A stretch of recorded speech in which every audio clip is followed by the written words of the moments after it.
Chapter 1. A Lucky Man. Madison Square Garden, New York, November 30th, 1928. There were 19,000 boxing supporters around the center ring in Madison Square Garden, and most were waiting for just one thing: for one fighter to murder another. Tonight they were waiting for Gerald Tuffy Griffiths, the terror from out west, to destroy New Jersey's Jim Braddock. At the sound of the bell, Braddock stood under the hot lights and watched Griffiths rush out into the ring. Tuffy Griffiths had come to New York after winning 50 fights. He had won his last fight with a knockout in the first round. Everybody knew that he would do the same to Braddock. Everybody except Braddock and his manager, Joe Gould. Gould believed in Braddock. A sudden jab from Braddock knocked Griffiths back. The fighters started moving around the ring, throwing and blocking punches. Griffiths threw the same punches that had easily beaten his other opponents, but Braddock stayed on his feet. Blood and sweat poured into his eyes. None of the reporters around the ring expected the New Jersey boxer to reach the end of the second round. But by round 2, Braddock had timed his opponent's rushes. Within 1 minute, he hit Griffiths with his big punch, his right cross, and Tuffy went down. The crowd stood, shouting. But the referee had only counted to 3 before Griffiths was back on his feet and the fight continued. Time stretched for Braddock now, and his opponent's slightest move seemed enormous. Braddock paid no attention to the screams of the crowd, to the pain he felt. This was his chance to finish Griffiths. He threw his big right punch again, and again, Tuffy was on the floor. 1, 2, 3, 4, the referee counted.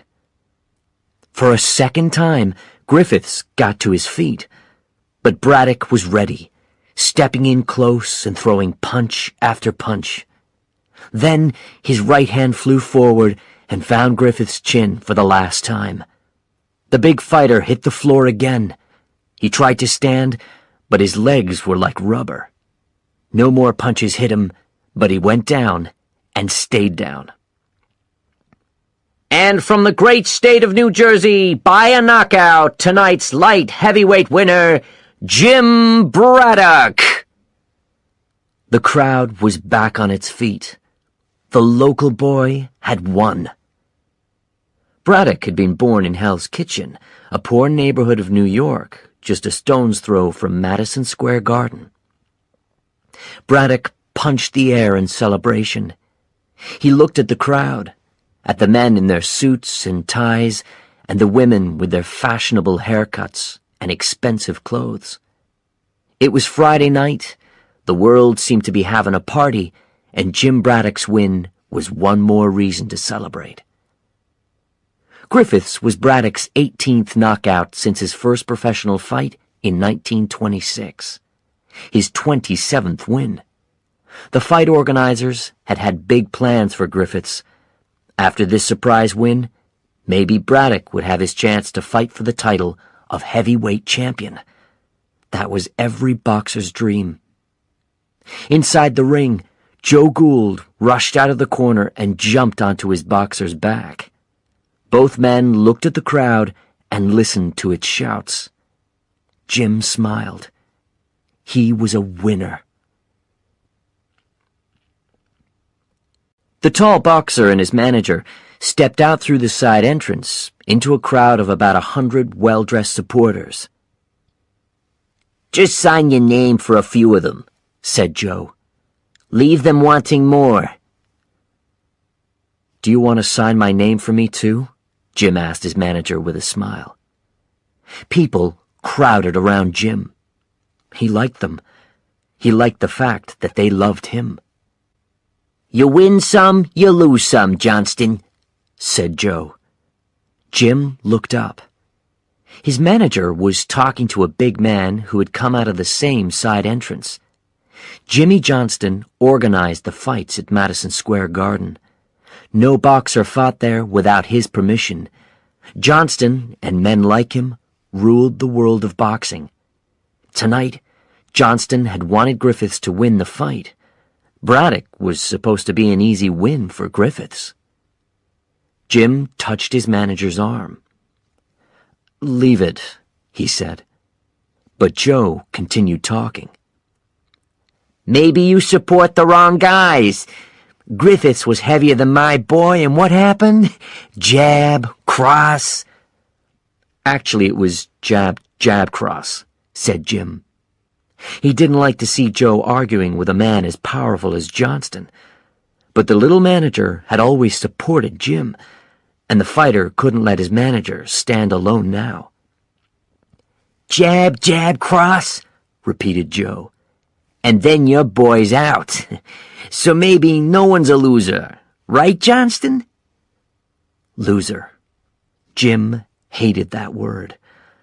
Some people had said that his early opponents were no good. Easy fights. Losers. So what did that make Jim? But after tonight, after Griffiths, what could they say now? Joe Gould and Jimmy Johnston stared hard at each other. Just like inside the boxing ring, time seemed to stretch. And then Johnston turned and walked to his waiting car. Jim shook his head. His little manager had no control over his mouth. "I'll get us a taxi," he said. But Joe pointed to a big, shiny new car across the street.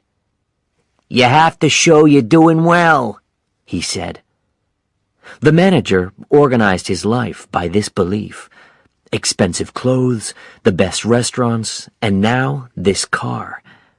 A uniformed driver opened the back door, and the two men got in.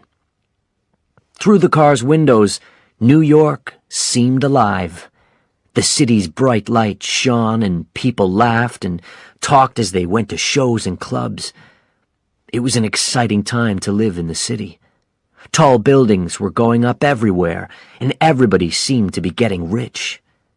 Jim Braddock and Joe Gould wanted a piece of that success, too. They'd even started their own taxi company.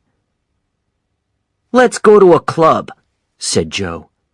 "You should be seen in the right places."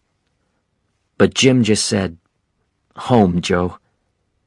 With a shake of his head, Joe told the driver, and the car turned toward New Jersey. This had been Jim's home since soon after his birth. His parents had moved from Ireland to New York, looking for a better life. Later, for the same reason, they had moved their family across the Hudson River to New Jersey. Here, Jim had grown up a typical American boy. By the time he stopped going to school, his older brother had started to box. One day, he and Jim began to argue, and soon they were fighting. Although his brother was bigger and had much more experience, Jim didn't do badly. That's when he realized maybe he could be a winner in the boxing ring. Not long after this, he had first met Joe Gould in a local gym. Joe needed someone to train with one of his boxers, and he offered $5 to the tall teenager. Jim had gone into the ring and given Gould's boxer a lesson. The manager had stayed with Jim since then, through 100 amateur fights, and then through all his professional fights.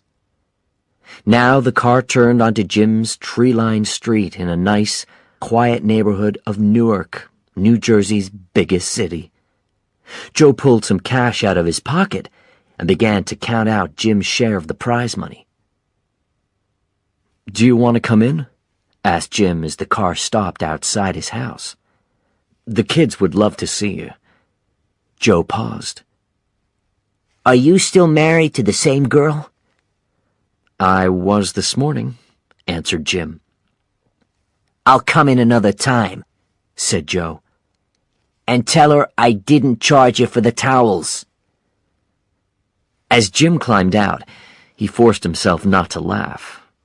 Joe Gould was afraid of nothing in the world of boxing, but he turned and ran from Jim's wife, May, with her hard questions about the prize money and Jim's share of it. The front door of the house was open now, and there, in the golden light of the hall, was May. Her pale face was serious as she waited. From the first time he had met her, Jim had loved her. He moved toward her now, telling himself he was a lucky man to have a wife like May. When May Braddock saw her husband, the dark cloud of worry disappeared. She could breathe again, feel again. Fight night was always like this for May. In the afternoon, Jimmy kissed her goodbye. Then she just watched the clock and hoped that he was safe. The long hours full of fear only ended when Jim came home. She knew that men died in the ring. Not often, but it happened. And if they didn't die, they were hurt, badly. May didn't understand the sport. To her, it was a world of pain and danger. But she loved her husband, and so she tried to support him. May Teresa Fox had grown up near the Braddock family in New Jersey. She had always liked Big Jim Braddock, and he loved May from the time he first met her. But Jim was shy, and it took him a long time to ask May to marry him. He said that he wanted to wait until he had enough money to buy a nice home. When he had $30,000 from his prize money, a small fortune, he finally asked. As he waited nervously for her answer, May noticed the sweat on Jim's face. She couldn't stop herself from laughing. The money didn't matter to her. Of course she would marry him. Now May looked at her husband. She knew that Griffiths had been expected to win tonight's fight. Her eyes asked the question, and Jim's answer was a slow shake of the head. May looked away. She hated to see Jimmy in pain. That's why she never went to the fights, and she hated to see him like this. But then she looked up and saw Jimmy smile.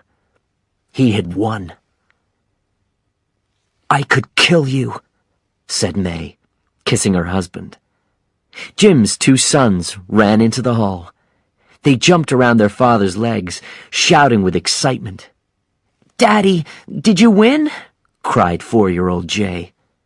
Howard, who was only 3, was just happy that Daddy was home. Jim picked the boys up and kissed them. "My little men," he thought. His eyes met May's. "My little family." Jim told them all about the fight, acting it out punch by punch. It wasn't easy for May to put the boys to bed after that. When she had checked their sleeping baby girl, Rosie, she sat down to eat dinner with Jimmy.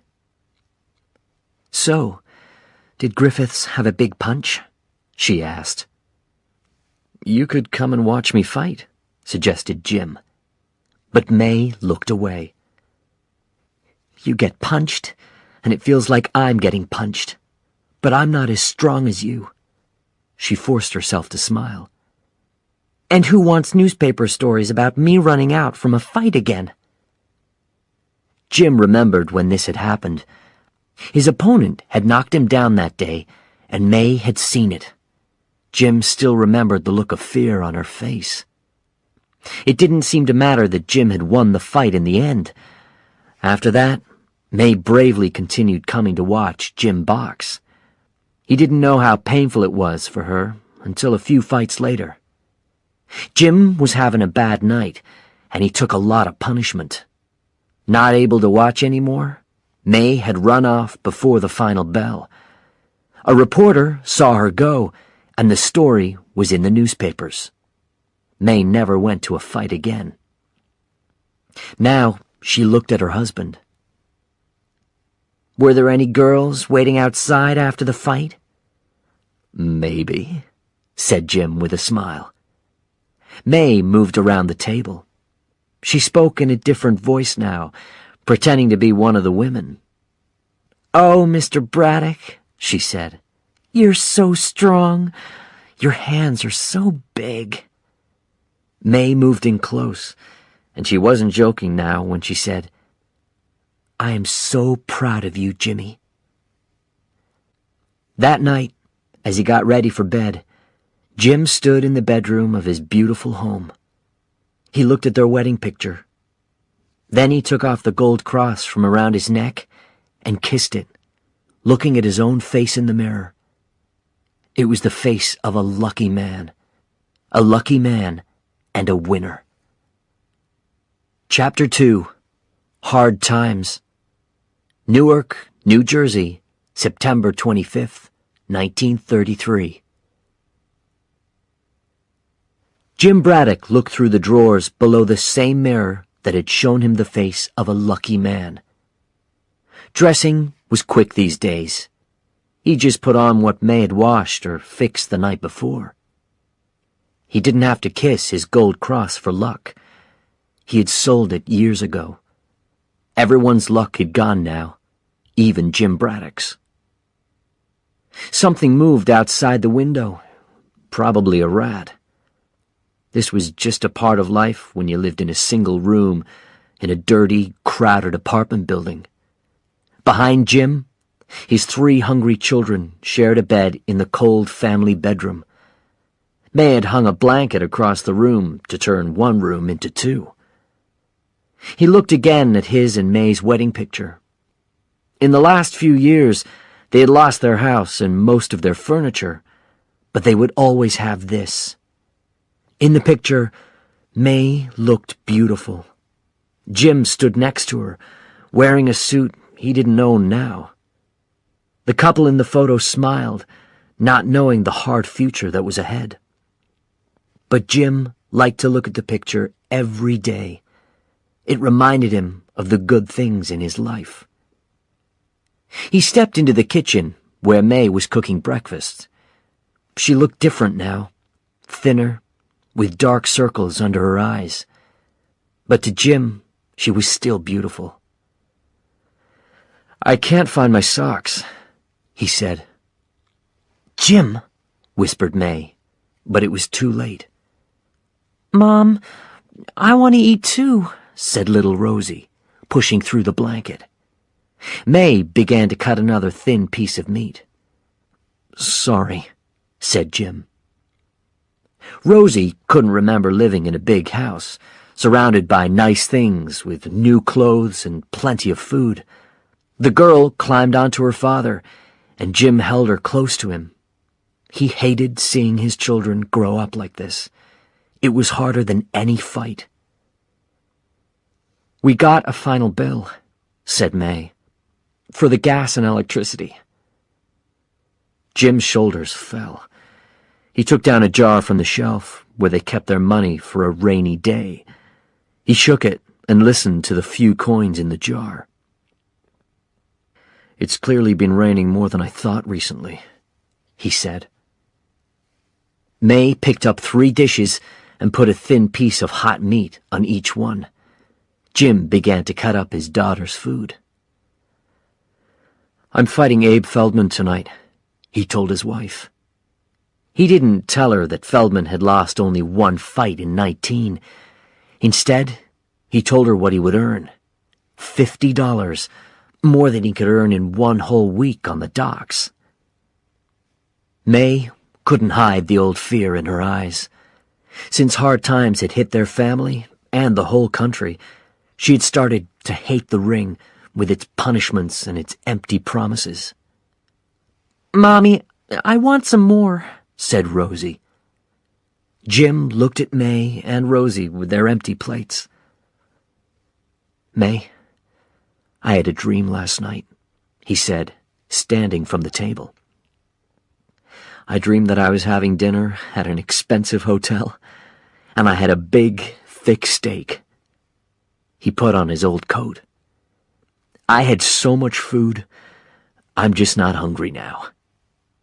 He spoke more quietly to his daughter. "Can you help me? Mommy cooked this, and I don't want to hurt her feelings." Rosie wasn't sure whether to believe him, but Jim moved the meat from his plate to hers. With wide eyes, the child immediately began to eat. "Jimmy," May began, but he silenced her with a kiss. "You can't work on an empty stomach," her eyes said to him. Jim's answer was simple. "You're my girls." When Jim stepped outside, he remembered that things weren't so bad for him and his family. Times were even harder for many other people. He walked past old, broken cars next to trash can fires. Those useless cars were homes now, homes to people with no jobs and no hopes. This part of Newark was very different from Jim's old, leafy neighborhood. Most of the dirty brown and gray buildings around here had broken windows and paint coming off. Most of the stores were closed, and garbage cans lay empty in the street. People threw nothing away these days. 10,000 factories in the New York area had been closed down. Everywhere Jim looked, he saw people without jobs. Businessmen, teachers, office workers, lawyers, bankers, all were looking for work. There were men in 4-year-old suits, happy to clean a yard for $1. Others stood in line at employment offices from morning until night. Disaster had struck on October 29th, 1929. Some people called it Black Tuesday, others the crash. It was the end of America's good times in the 1920s. The economy failed, and suddenly millions of people were out of work. At first, Jim thought that the problem wouldn't last long, but then his bank closed and his taxi company went out of business. By 1932, the Braddocks had lost every cent of Jim's boxing money. New York wasn't a city of bright lights and happy partygoers now. The city was filled with a gray crowd of people without hope. They stood in endless lines for soup or bread. They froze on street corners. They looked for work and found none. Hungry, empty, hopeless people. Jim's only hope had been boxing. The prize money was less, but boxing was still popular, cheap entertainment. But after the crash, Jim's success as a boxer had ended. In 1930, 31, 32, and now, 1933, he lost more fights than he won. It was harder and harder for Gould to get him good fights. Jim had to look for other work. With so many factories closed, he tried Newark's busy docks. Early every morning, he joined the crowd looking for work there. In the dark and the cold, they waited by the locked gate of a high fence. At last, the foreman pulled open the gate. He looked at the tired, hungry faces of the men there. This man had the power of life or death. He could change the luck of every man here. "I need 9 men," he said.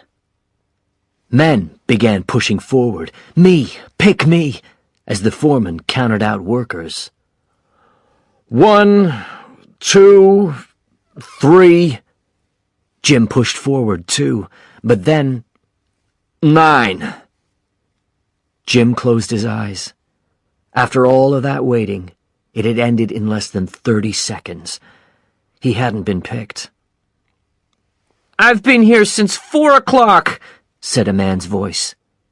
The man had stepped forward to complain. Jim had spoken to him once. His name was Ben, and, like Jim, he had a wife and 3 kids to support. The foreman began to turn away, but suddenly Ben was holding a gun and pointing it at the foreman's heart. His hand shook and his eyes were wild. "I was here first." The foreman lifted his eyes from the gun to Ben's face. "My mistake," he said. "I need 10 men." Ben stepped through the gate.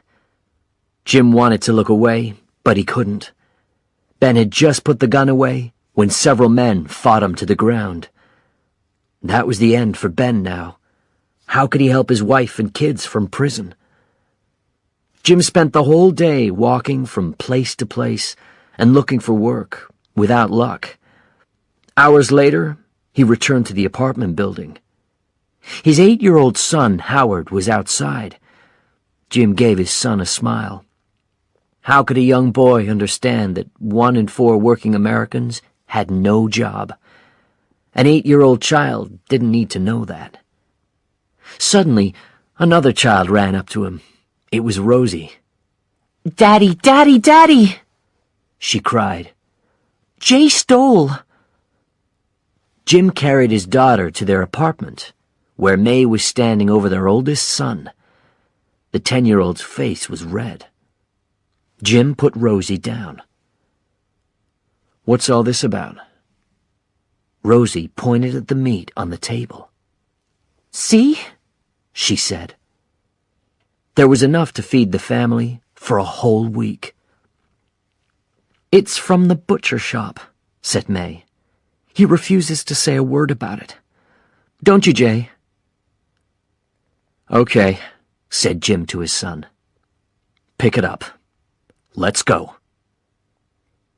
Jay looked up at his father, and the message in his eyes was clear. "Don't make me do this. Can't you see that we need it?" "Right now," said Jim. Then he was out of the building and marching to the butcher shop without another word. His son followed slowly behind, with the stolen food in his hand. At the butcher's, Jay had to give the meat back and apologize. Jim met the butcher's eyes. "I'm not bringing up my son to be a thief." The butcher nodded. Father and son left the shop. As they walked, Jim was silent, giving his boy time. At last, Jay spoke. "Marty Johnson had to go and live with his uncle. His parents didn't have enough for them to eat." Jim turned toward his son. "You were scared," he said. "I understand that. But we don't steal. It doesn't matter what happens. Promise me." Jay managed a nod. "I promise," he said. "Here's my promise." Jim was eye to eye with his son. "We're never going to send you away, son." The tears came pouring from the little boy's eyes. Jim pulled Jay into his arms and held him as tight as he could. Chapter 3. An Embarrassment. Mount Vernon, New York, September 23rd, 1933. The dressing room was a mess. The floor was dirty and the doors were broken. The air smelled of old sweat. "He's a slow guy," said Joe Gould. "My grandmother could beat him. It'll be an easy fight." Joe was wearing one of his usual fine brown suits. Jim knew nobody else who hadn't been ruined by the crash. The manager was taping up Jim's hands before the fight. He squeezed Jim's right hand, then saw the look of pain on the fighter's face. He played with the hand, examining it carefully. "This break needs a couple of weeks to get better," he said. "Why didn't you tell me, Jim?" Jim didn't look up. He had fought in March, although his right hand was still hurt from a fight in January. His opponent was good, and Jim, fighting with a bad hand, had lost in 4 rounds. But he couldn't stop fighting because he needed the prize money for his family. He fought several more times, hurting his right hand again and again. By now, he had to use drugs to control the pain. There was never enough time for it to get better before the next fight. Joe Gould knew that it wasn't legal to let a boxer fight in this condition. If something went wrong in the ring, it could mean the end for both Joe and Jim. "I can't get any work," said Jim quietly. "We need the money." The little manager thought of May and the children. "Okay," he said. I'll tape your hand double." Gould knew that double taping was against the rules, too. "Keep your left hand in his face, and when you can, hit him with a big right. If you finish early, I'll buy you an ice cream." He led the boxer past the crowd toward the ring. This crowd was very different from the one at Madison Square Garden years earlier. These people looked poorer and hungrier. As Jim climbed into the ring, a radio reporter spoke into a microphone. "Just 5 years ago, Jim Braddock was thought to be ready to fight for the world heavyweight title, but he has lost 10 fights in the last year." The crowd started to shout louder when Abe Feldman walked toward the ring, punching the air. "Now Braddock fights Feldman," continued the radio man. "A young fighter who has won 17 times and lost just once." Jim froze. This was the boxer Joe's grandmother could beat? Feldman was the crowd's favorite. He was young and handsome, like Braddock had been years earlier when he had an unbroken nose and 2 pretty ears. Braddock's gloves fell to his sides. Joe pulled Jim's gloves back up. "Jimmy, what are you gonna do?" Jim closed his eyes and everything went away. The crowd's shouts, May's worried looks, Ben's gun, Jay's silent tears, all the mistakes of the last 4 years. He opened his eyes. "I'm going to get an ice cream." Feldman's glove hit Braddock in the face, a hard punch. Jim tried to hit back, but Feldman blocked his punches. "Come on, Jimmy!" cried Gould from the corner. The manager was sweating almost as much as Braddock as he jabbed the air and shouted advice. But Braddock could only think about the pain of Feldman's punches. The younger man hit him again and again, but none of Braddock's punches seemed to hit Feldman, who danced around his opponent easily. Suddenly, Feldman threw a combination of punches that threw Braddock back onto the ropes. The crowd began to boo. "Don't just stand there!" shouted Gould. Braddock saw an opening in Feldman's defenses and threw a right cross. It hit the fighter's chin and knocked him back. Jim stepped in to finish his opponent, but Feldman put his head down as Braddock threw his big punch. The leather glove hit the top of Feldman's head. There was a sound of bone on bone. The pain in Braddock's right hand was terrible. He held on to Feldman as the bell announced the end of the round. The referee had to send both fighters back to their corners. Gould quickly took Braddock's right glove off. Even under all the tape, he could see that the hand was really broken. "I can't let you continue," he said. Jim thought of the prize money. "I can use my left," he said. "Don't let Feldman get too close," said Gould, quickly tying the glove back up. "Do what you can with your left." But Braddock had never had a left-hand punch. Now he couldn't even block with his right, and his feet felt heavy and slow. Punch after punch fell on him. Time usually slowed down for Jim in the ring, but now it was flying past. He began to throw out his left hand in wild jabs. These missed, but then one punch hit Feldman on the chin and hurt him.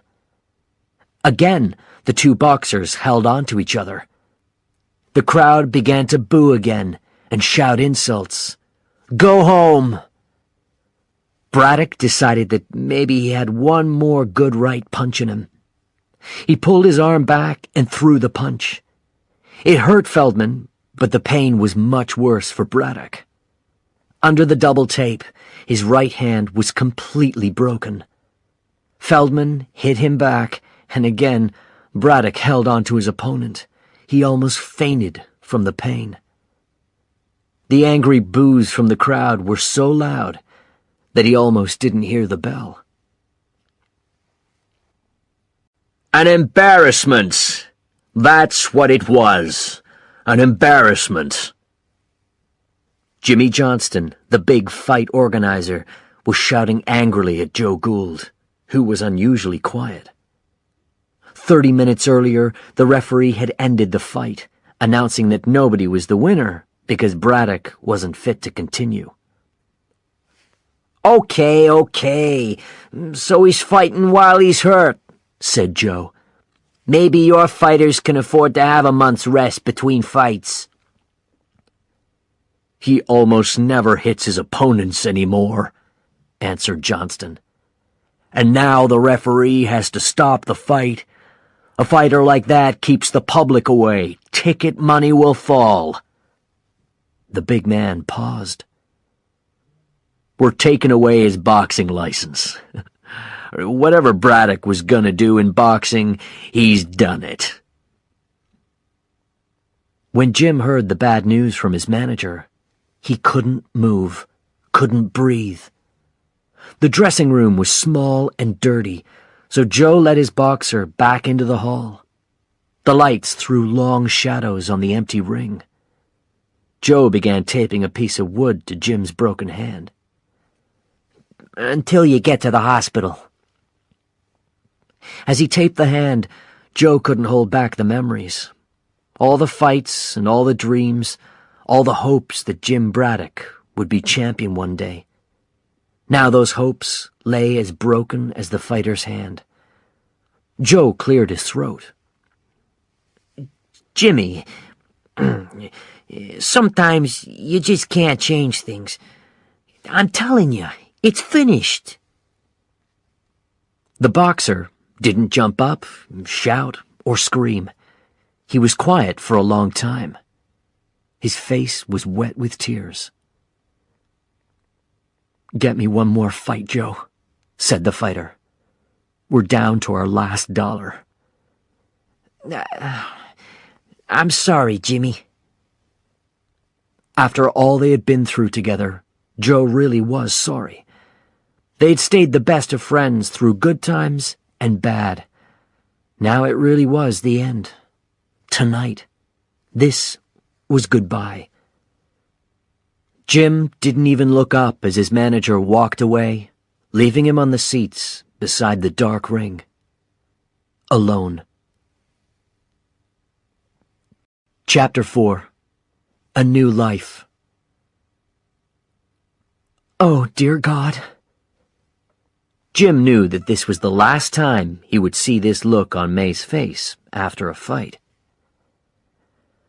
I don't have the money, he said, too tired to find the words to make it easier. They refused to pay me, took away my license. They said that I'm finished as a boxer. The fear in May's eyes turned to anger. She didn't care about boxing licenses or fight rules. She only cared about her husband. Jimmy, what happened to your hand? It's broken in 3 places.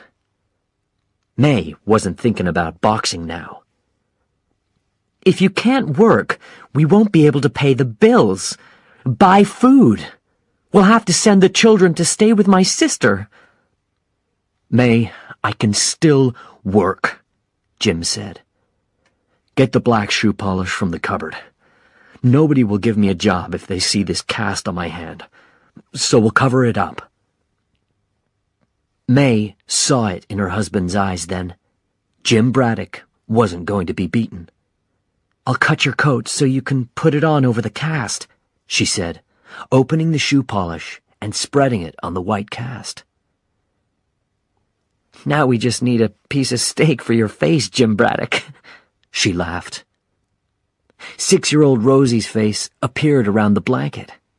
Jim smiled at her, deciding, not for the first time, that he was a lucky man to have May as his wife. It was early morning and Jim was standing outside the familiar locked gate at Newark Docks. As the sun appeared in the east, the foreman, Jake, walked up. Jim put his broken hand behind him. The doctor had said it would be useless for months. 1, 2, 3. As usual, Jake walked along the group, pointing to the workers he wanted. 5, 6, 7. Jim stood tall. 8. Jake's eyes fell on Jim, then the foreman pointed at him. 9. A win. Jim stepped forward, knowing that he was one of the lucky few who had worked that day. Minutes later, Jim was meeting his new partner. The young, handsome man introduced himself as Mike Wilson. "What happened to you?" he asked Jim, staring at the black and blue marks on his face. "I got into a fight," Jim told the man. Together, the two men had to move a mountain of sacks from one area to another. It took 2 strong men to lift each sack, using big hooks to pick the sacks up. Jim found the work very difficult. He had never really used his left hand for anything. It was really hard using the hook with it while trying to hide the cast on his right hand. "There was a fighter called Jim Braddock," said Mike. "I listened to his fights on the radio. There's another fighter using the name now, but this guy's no good." Jim saw the smile on Mike's face. He almost laughed himself, but then the sack fell from the hook in his hand. Mike saw Jim's cast. "This isn't going to work," he said. "You can't do this job with a bad hand, and you can't slow me down. I need this job." Jim gave his partner a quick look. "Listen, I can do this." Suddenly, a new voice shouted, "What's happening here?" It was the foreman, and he was staring at Jim's bad hand. Instead of trying to explain, Jim sank the hook back into the sack with his left hand. Then he waited, unable to do anything until his partner moved. After a few terrible seconds, Mike sunk the hook into his end of the sack.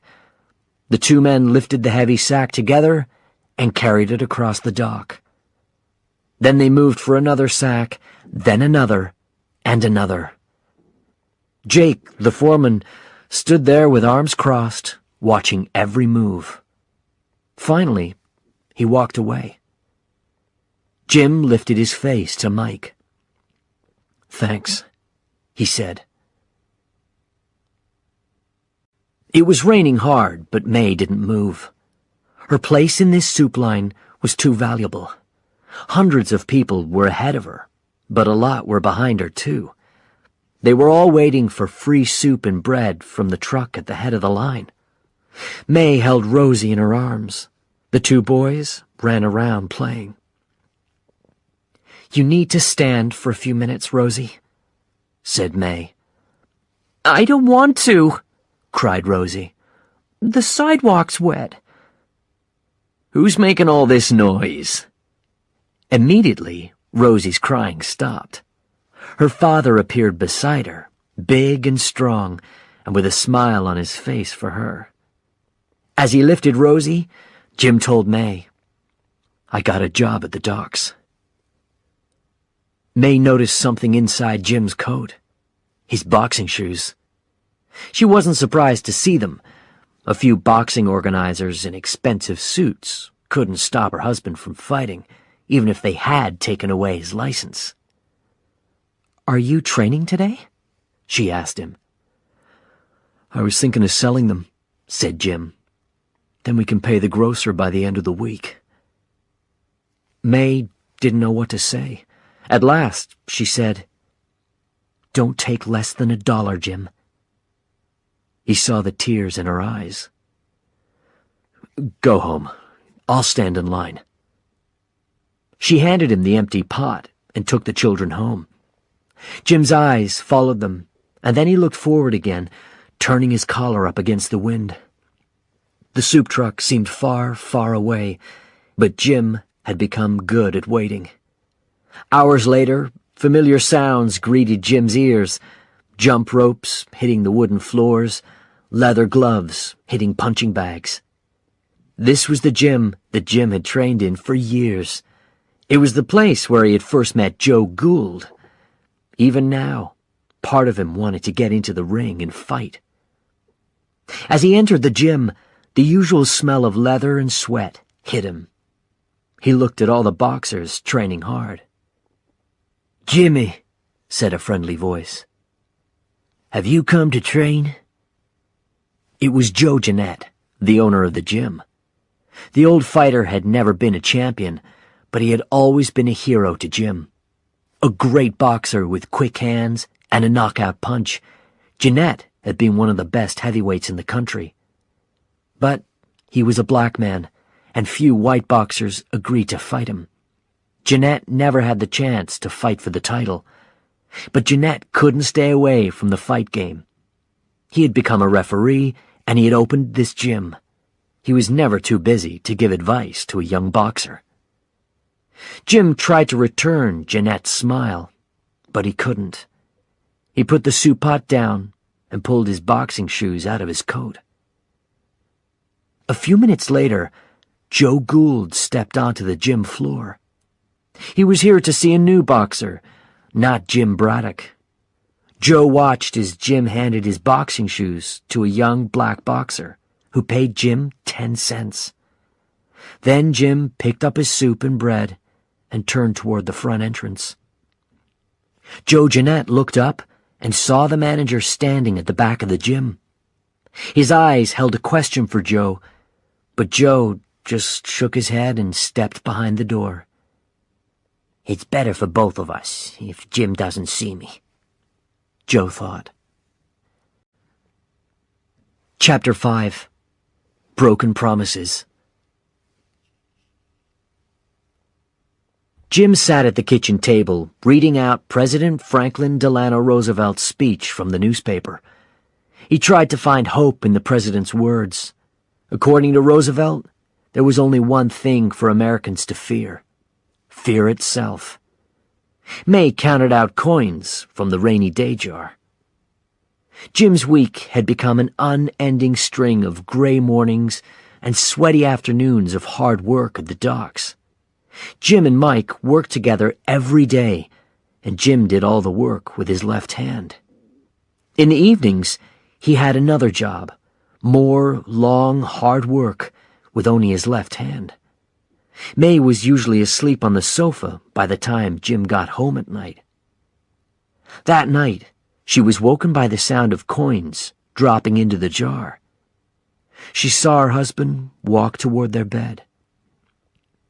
Jim looked down at the clean white sheets. He wanted nothing more than to fall into them, but then he looked down at his own dirty, sweaty body and lay down on the floor. "Jimmy," May whispered, "we can wash the sheets." But Jim was already asleep. May pulled the covers off the bed and lay down on the floor, beside her husband. The winter of 1933-34 was one of the coldest in recent memory.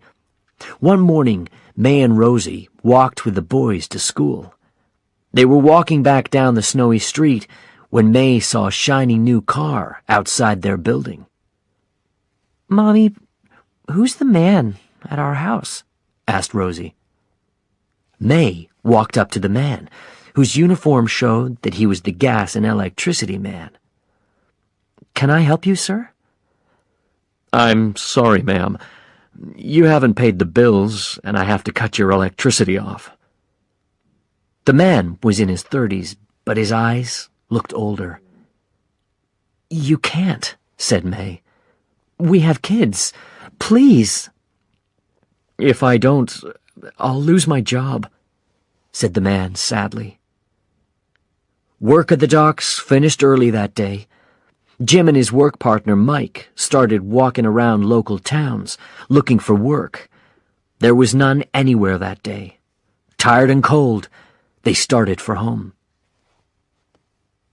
"We have until tomorrow," cried a loud voice. Jim's steps slowed. Across the street, A young man was arguing with two city police officers. His wife stood beside him, fighting back tears. The couple's furniture was on the sidewalk all around them. The officers were moving them from their apartment. The two officers wore fine new uniforms. The younger of the two was polite. The older man had heard every excuse before, and he was tired of listening. Jim watched as the young husband tried to pull a piece of paper out of the officer's hand. "This says we have another day," he cried. "Come on," said Mike, pulling Jim's arm. But Jim was already moving across the street, and Mike went with him. "You can't do this," the young woman was saying. "We'll never get back in." Her husband jumped in front of the officers as they moved to fit a new lock to the building's front door. "Please, I'm starting a factory job next week." The officers pushed him away and put the lock on. "Excuse me," said Mike politely, then louder. "Excuse me." The officers stared at him. "Please, can I have a look at that notice? The law says that I'm allowed to." He stepped forward. "Let me just have a look at the date on it. If everything's okay with it, we'll just walk away." "Or else what?" demanded the younger officer. The older officer was looking at Jim. Mike smiled. "You guys know Jim Braddock, don't you?" The older officer's attitude changed immediately. "I've seen you fight, Jim," he said. Mike looked down at the document in the older man's hand. "What do you say, guys? Mistakes happen all the time." The officer nodded. "Maybe we got our days mixed up," he said, removing the lock from the door. As the two officers walked away, Mike and Jim began to help the couple move their furniture back inside. "So, you're a lawyer?" asked Jim. Mike shook his head. "A banker.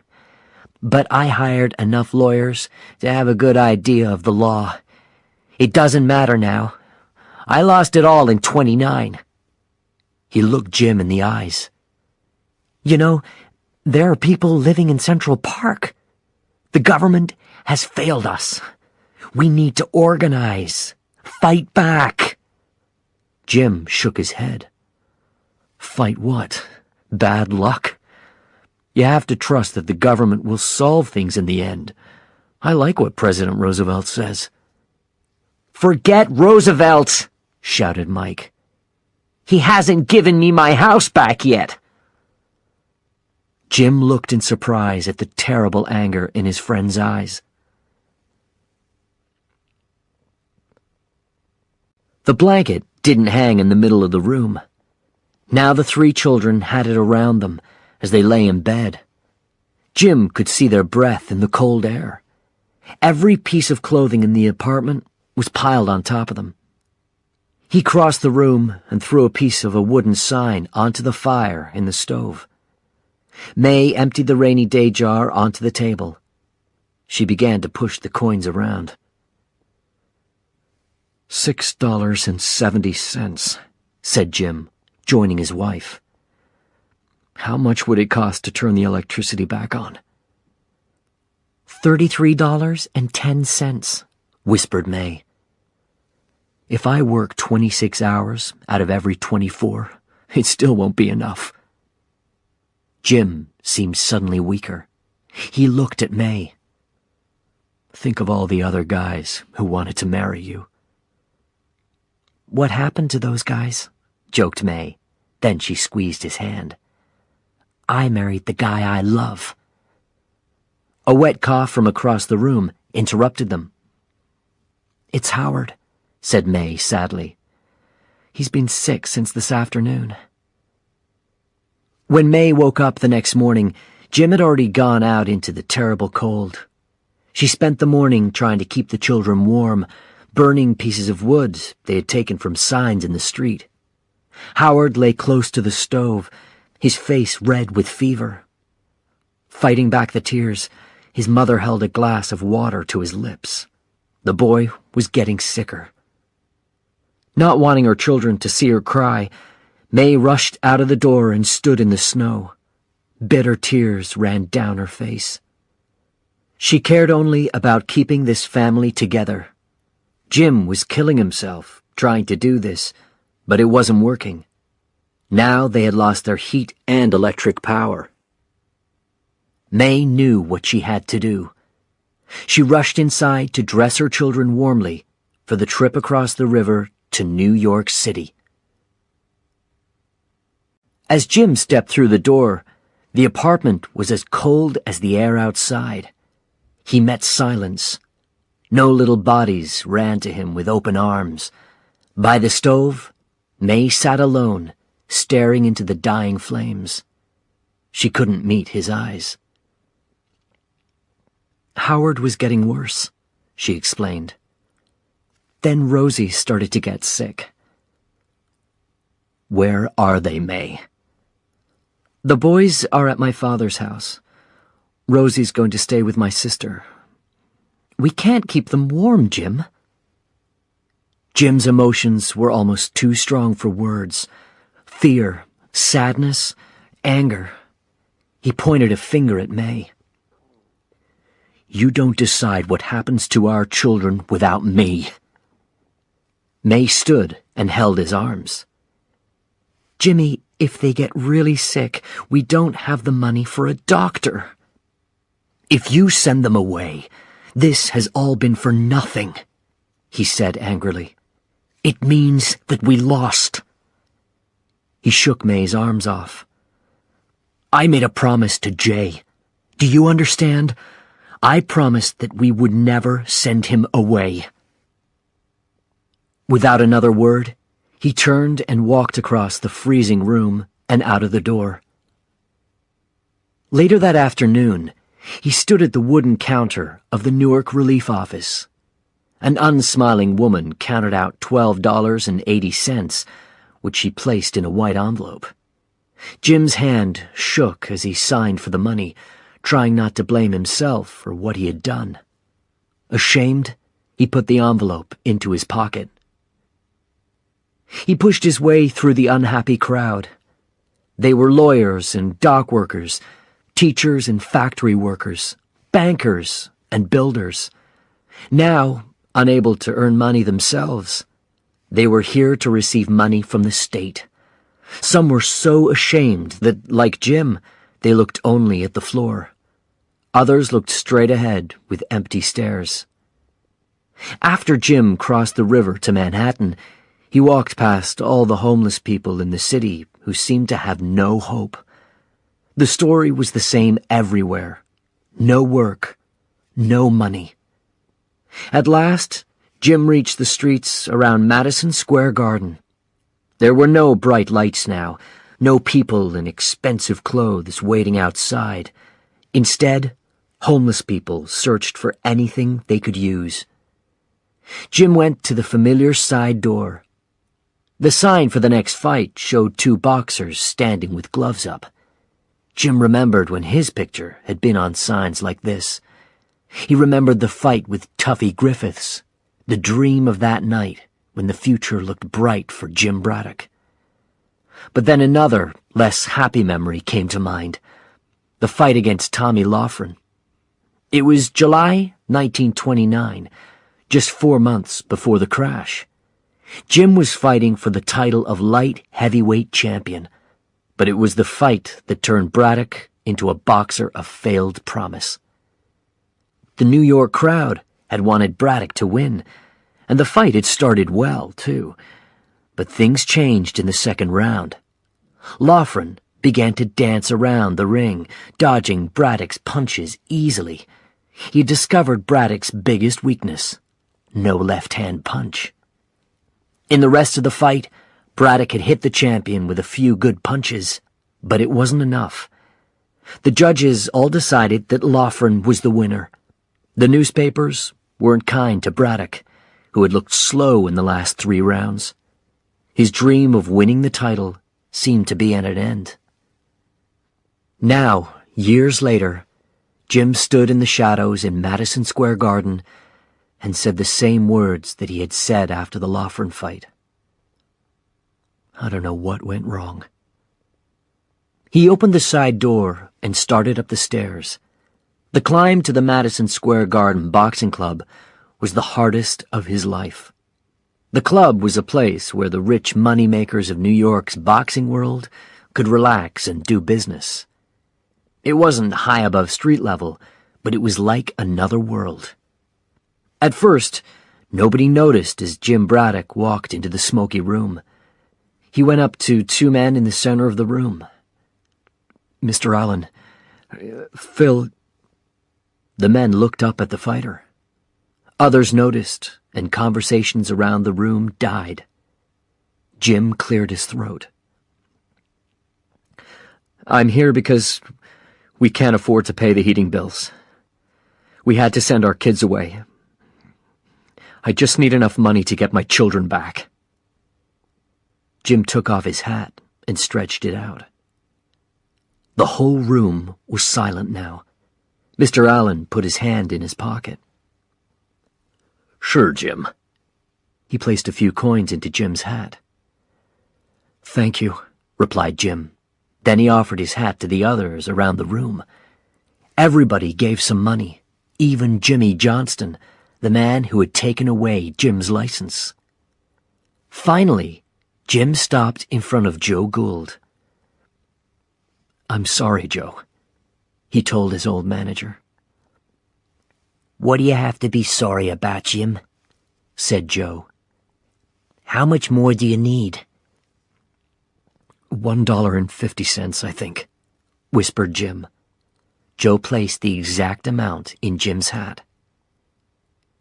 When Jim left the club, it was dark outside, and street lights lit the icy sidewalks. Jim walked past a store that had gone out of business. His face looked back at him from the dark glass of the store window. He had seen that look before. It was on the face of the man in his old suit selling apples on the street corner. It was on the face of the banker waiting in line for hours at the Newark Relief Office. Jim had never understood how a proud man could sink so low. Now, with the money in his pocket to get his children back, Jim knew. He finally understood. The next night, May opened the apartment door and turned on the electric light. Jay and Howard ran inside, followed by Jim, who was carrying the sleeping Rosie. Jim was happy to see his family together and home again, but he felt other emotions too. He knew now how easily their world could be destroyed. He couldn't sleep that night. When the sun finally appeared, he got up and dressed silently. Before he left for another long day of work, he stood at the door and looked at his family. A boxer entered the ring alone. If he was knocked down, he alone could stand up and continue fighting. Jim was alone now, as he left the house and went looking for work. Chapter 6. One Fight Only. Spring had come to Newark at last, and the Braddock family had joined other families at the local church. Once a month, the priest, Father Rorick, organized a birthday party for all the children whose parents couldn't afford a party. Jim and May watched as their children joined all the others around a large wooden table with 2 big cakes. Everybody started singing. Happy birthday to you. Happy birthday to you.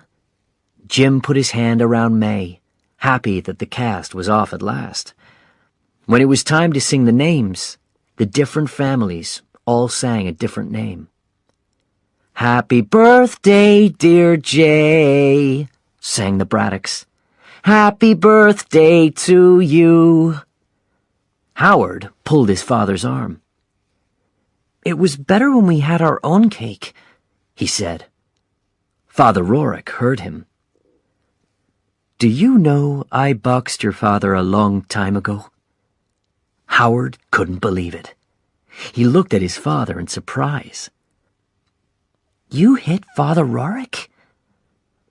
"As often as possible," said Jim with a big smile. May Braddock joined the two men. She looked worried. "Jimmy?" She looked across the road. Mike, Jim's work partner at the docks, was sitting at the end of a long table. His wife, Sarah, held their baby daughter in her arms, and she was shouting at Mike. "You're always trying to fix the world," she shouted. "Why don't you fix your own family? What kind of father are you? Too proud to let people know that our daughter can't have her own birthday cake?" Mike stared back angrily.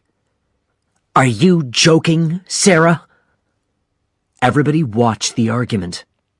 Even the children at the party stopped playing. Jim walked over and separated the angry couple. "Hey, where's the referee?" he asked.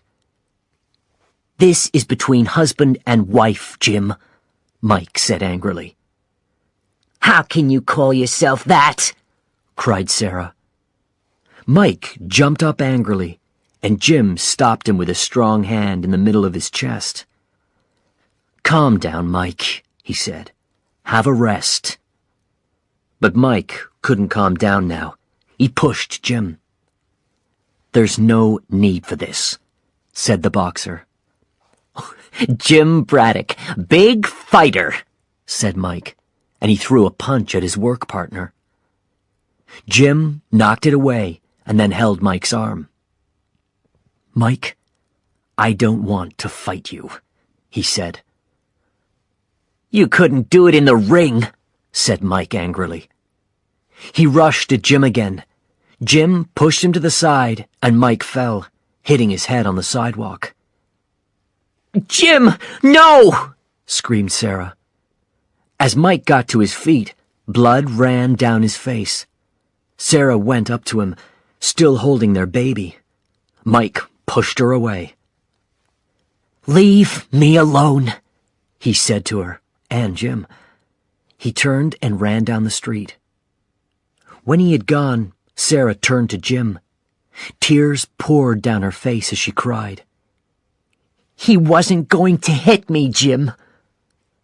Sarah began to chase her husband down the street.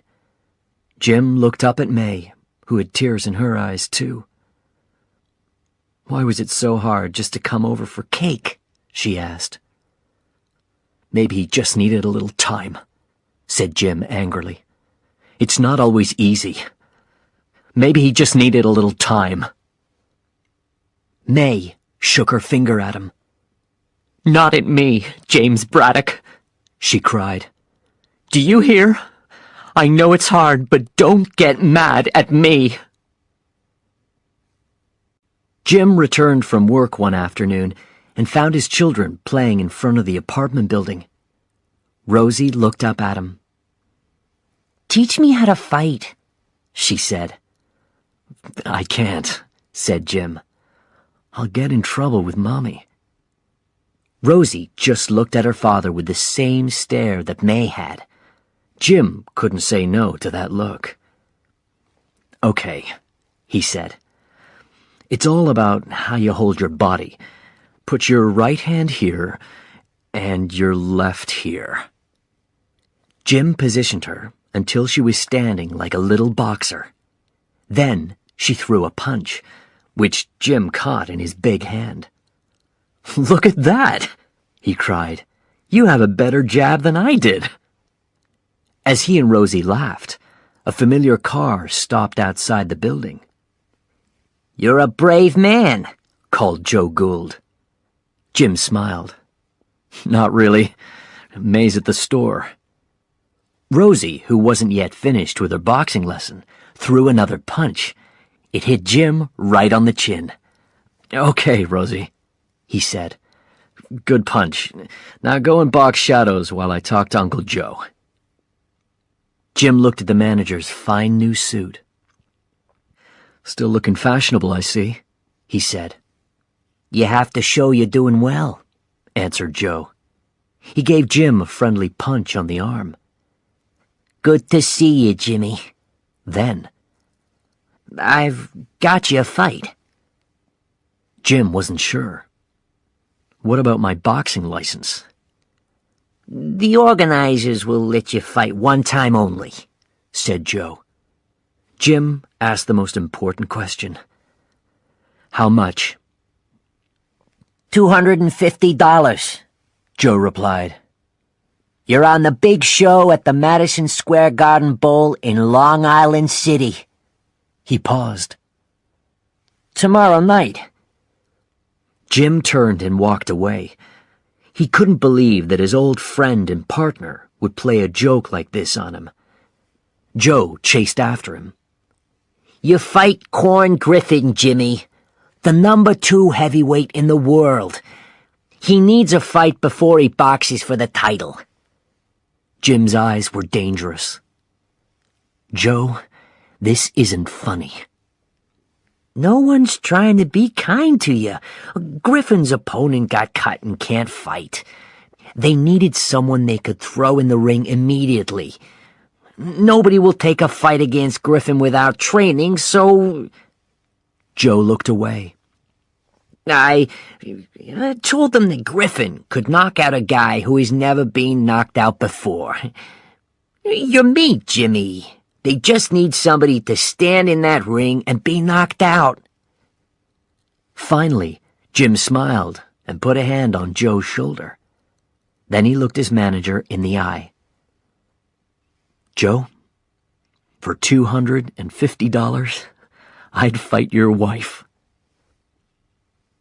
When May got home later, she wasn't happy about the news. Jim talked more about how it was only one fight, about how long he would have to work at the docks for so much money. In the end, May told Jim to take the fight. But that night, she sat on the sofa in the dark and watched her sleeping husband through eyes red from crying. The next morning, the 3 children were outside early, but they didn't go out to play. They walked to the local butcher shop. Rosie knocked on the window. Sam, the butcher, looked down at the 3 children. We're closed today. His eye fell on Jay, remembering the time when the boy had stolen from his shop. Well, look who's here. Shall I lock everything up? Jay's face was red, but he bravely stood by his sister, who walked up to the counter. I need a piece of meat, please, sir, she said. Steak. Do you have any money? Rosie shook her head, and the look in Sam's eyes became softer. I can't just give the meat away. It's not for me. It's for my dad, Rosie replied. He needs it to win a boxing fight. Chapter 7. Back in the Ring. Long Island City, New York, June 14th, 1934. Jim's name wasn't even on the sign, but he didn't care. $250 and the chance to punch something real were the only things on his mind. Joe Gould didn't know what to think about the fight. The manager had tried to get Braddock back in the ring since the time Jim had walked around the boxing club with his hat in his hand. Joe had pushed his way into Jimmy Johnston's office again and again, trying to get Jim a fight. He'd been outside Johnston's office when the fight organizer got the bad news about Griffin's opponent, just 2 days before the big fight. This left Johnston with a problem. Griffin was a promising young star in the boxing world, and Johnston wanted to get the New York sports world interested in him. The young Southern boxer needed to beat a fighter in the city who had once been a big name. Now it seemed that Jim Braddock was the right choice, especially as Braddock's manager was waiting outside Johnston's office. Joe had accepted the offer, but now, on fight night, he was worried. He knew that Jim hadn't fought in over a year. Except for today, he hadn't trained in a long time. He had even sold his boxing gloves and shoes. Joe had to borrow some so that his boxer could fight. As the manager bent to tie up his boxing shoes, Jim smiled. "We both know what this is, Joe. It's a chance for me to earn some money for my family. And it's a chance to say goodbye to boxing in a big fight in front of a big crowd. Suddenly, there was a loud noise from Jim's stomach. "What was that?" cried Joe. "We got to the soup line too late this morning," said Jim. "The food was all gone." Joe jumped to his feet. "How are you going to fight with an empty stomach?" he shouted. He ran from the room and appeared a few minutes later with a bowl of thick meat soup in his hand. "Eat fast," he said. "Where's the spoon?" asked Jim. He began to put one hand into the bowl. "Stop!" cried Joe. "I don't have time to tape your hands again. I'll find a spoon." Joe rushed out again, but Jim couldn't wait. He pushed his face into the bowl and began eating.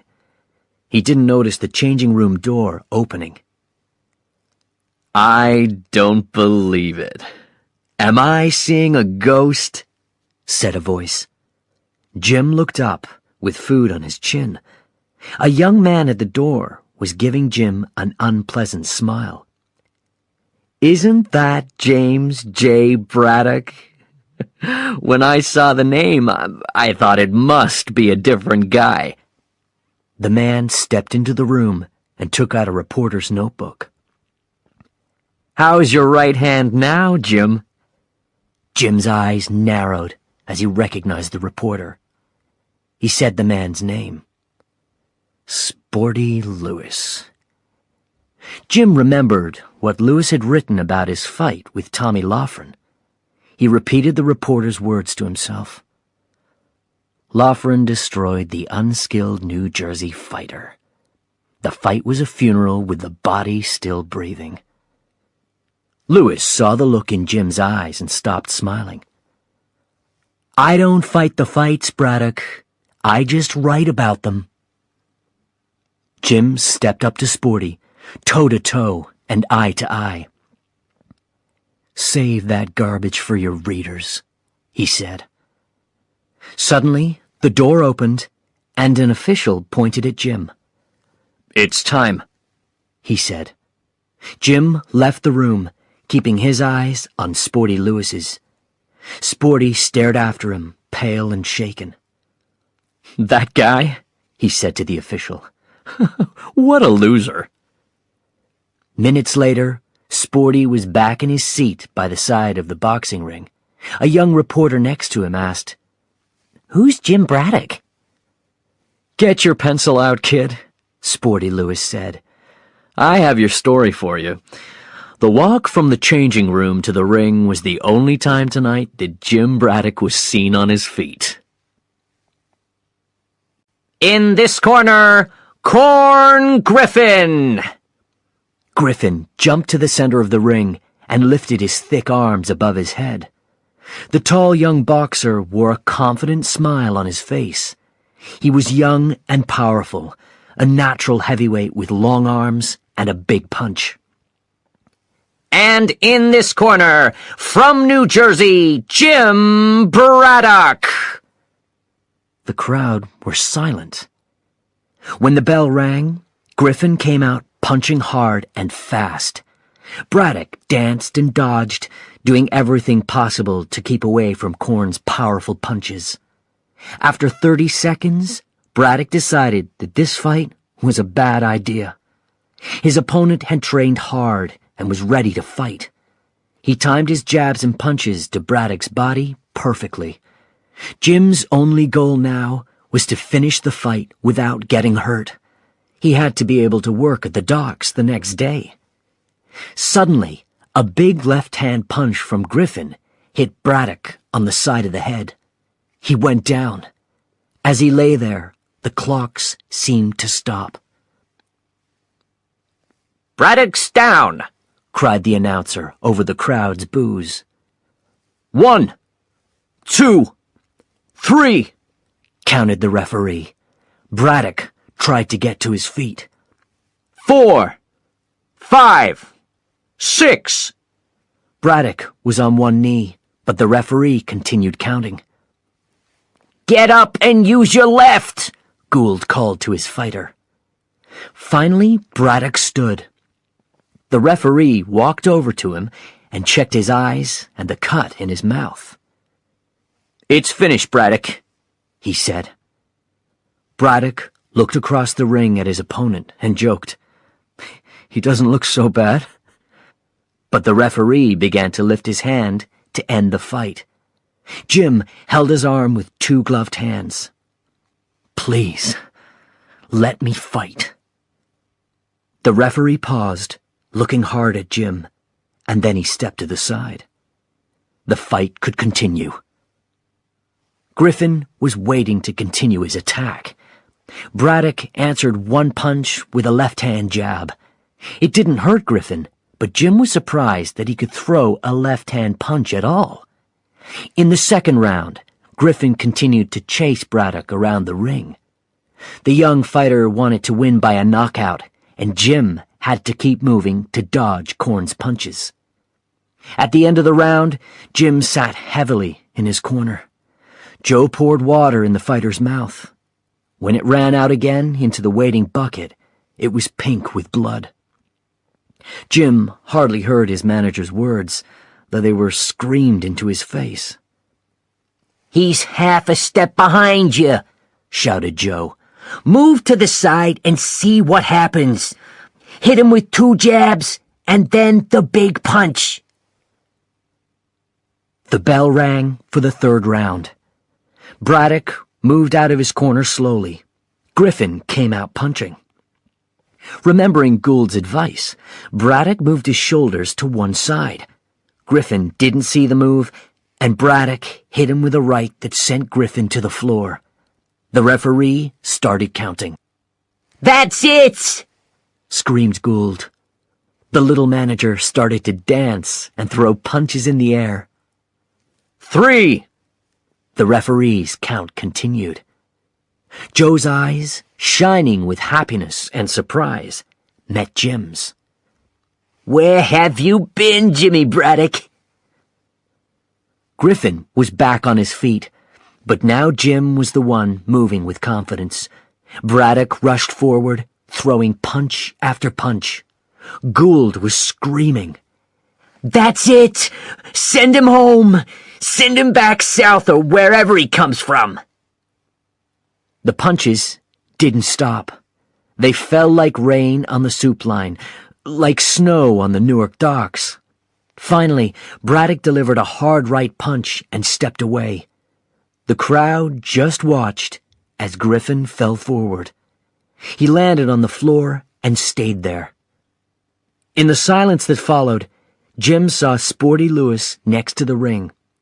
The reporter's eyes were big with surprise.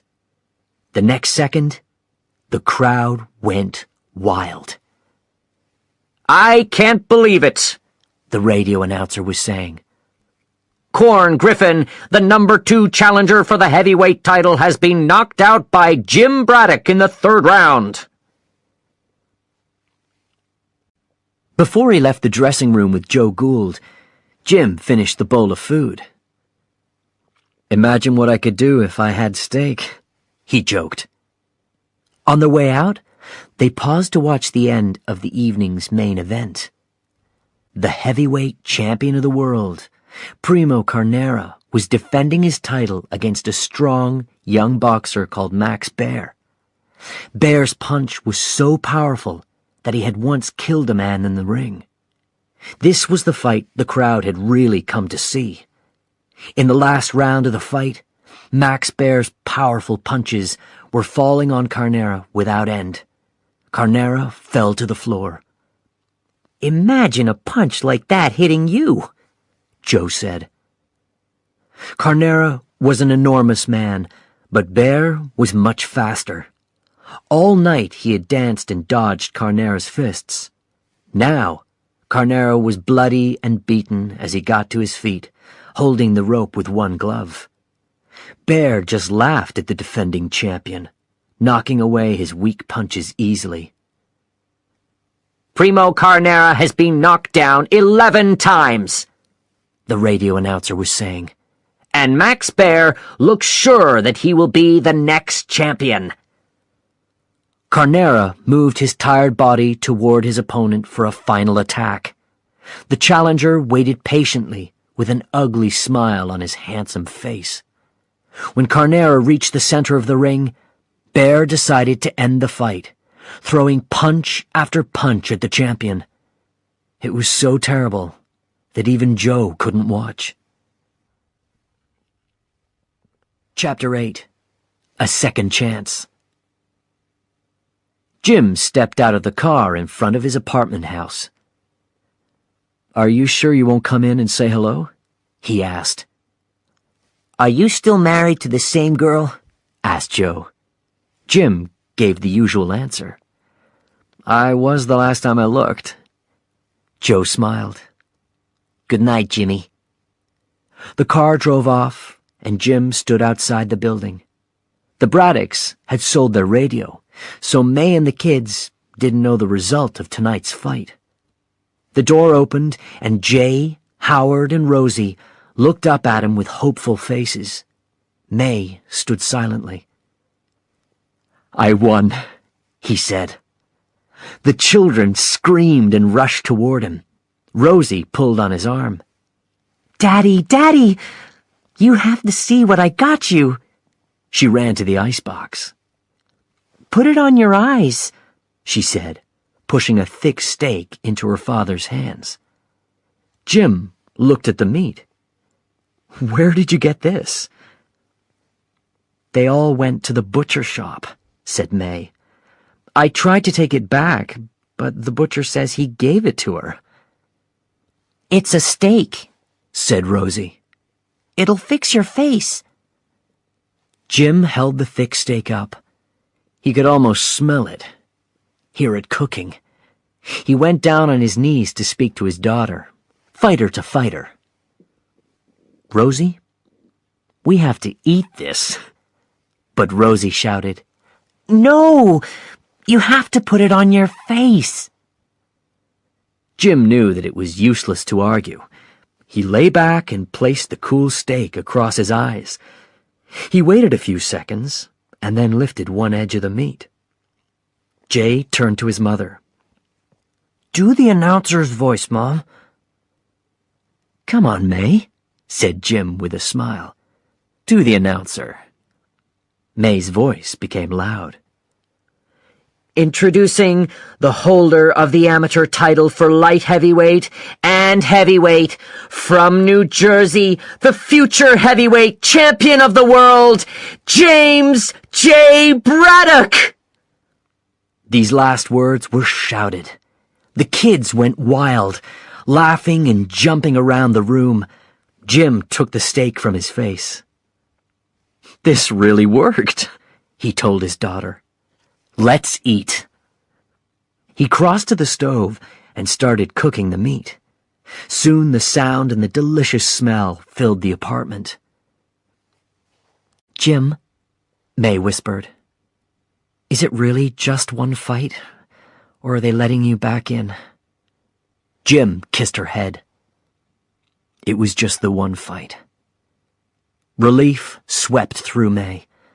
As she went to the stove to get the steak, she said silent thanks that her husband would never step inside the ring again.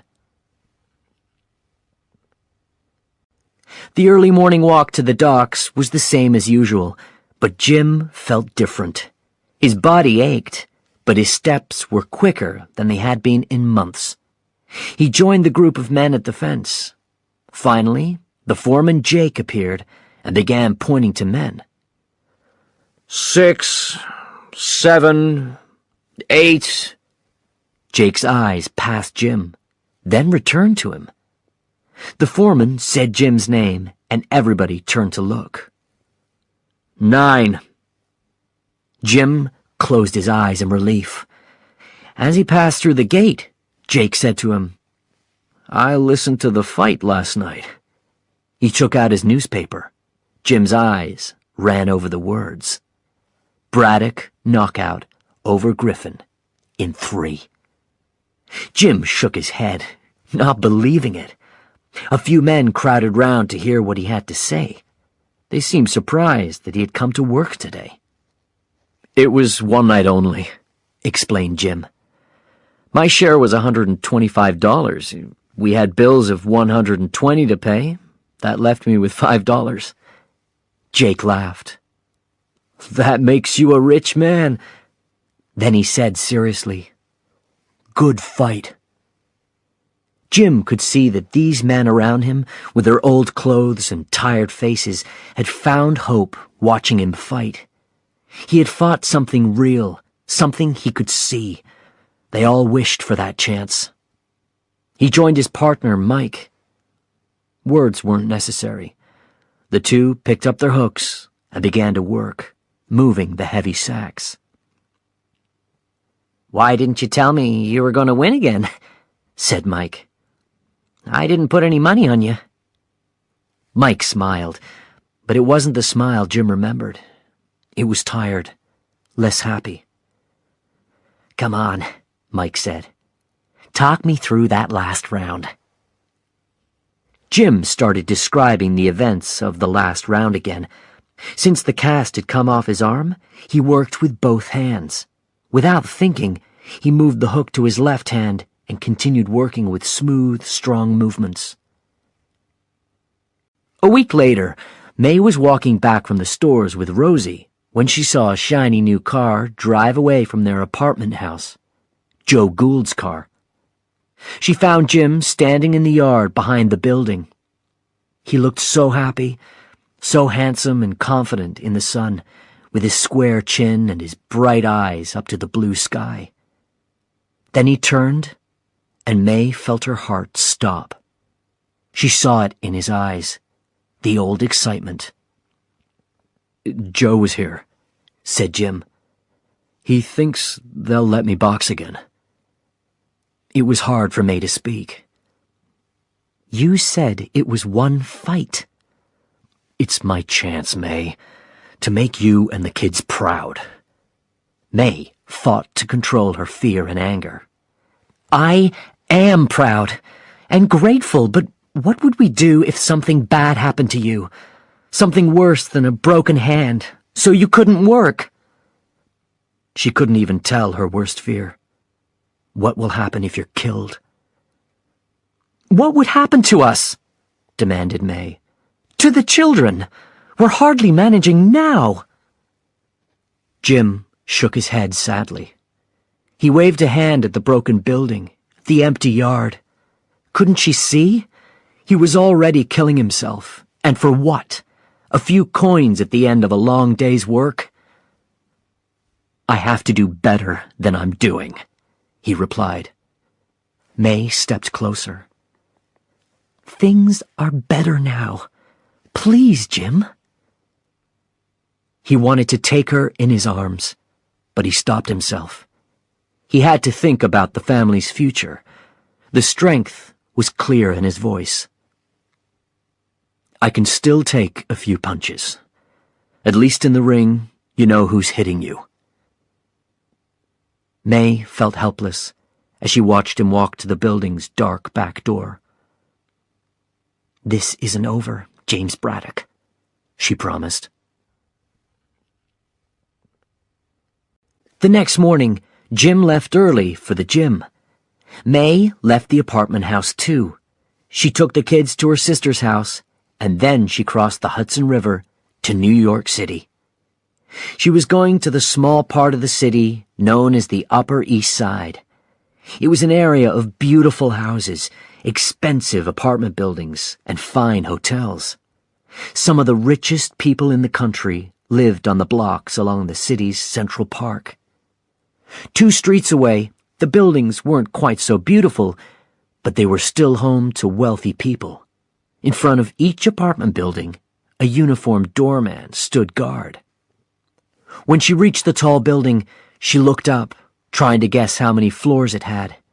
She went through the beautiful entrance hall to the elevator. On the 15th floor, she moved down the line of doors. She knocked on one and called politely. "Open the door, Joe." There was no answer. She tried again, and again, but nobody came to the door. "Joe, open this door now!" May shouted. "You're not going to hide in your expensive apartment while you turn my husband into a punching bag. I won't let you get him hurt again." The door opened. "You'd better come in," said Joe Gould. As she pushed past him, May's anger died. She had expected the manager's home to be beautiful, but she looked around now at a completely empty apartment. Minutes later, she sat on a camping chair, drinking tea with Joe and his wife, Lucille. She hadn't expected this friendly welcome.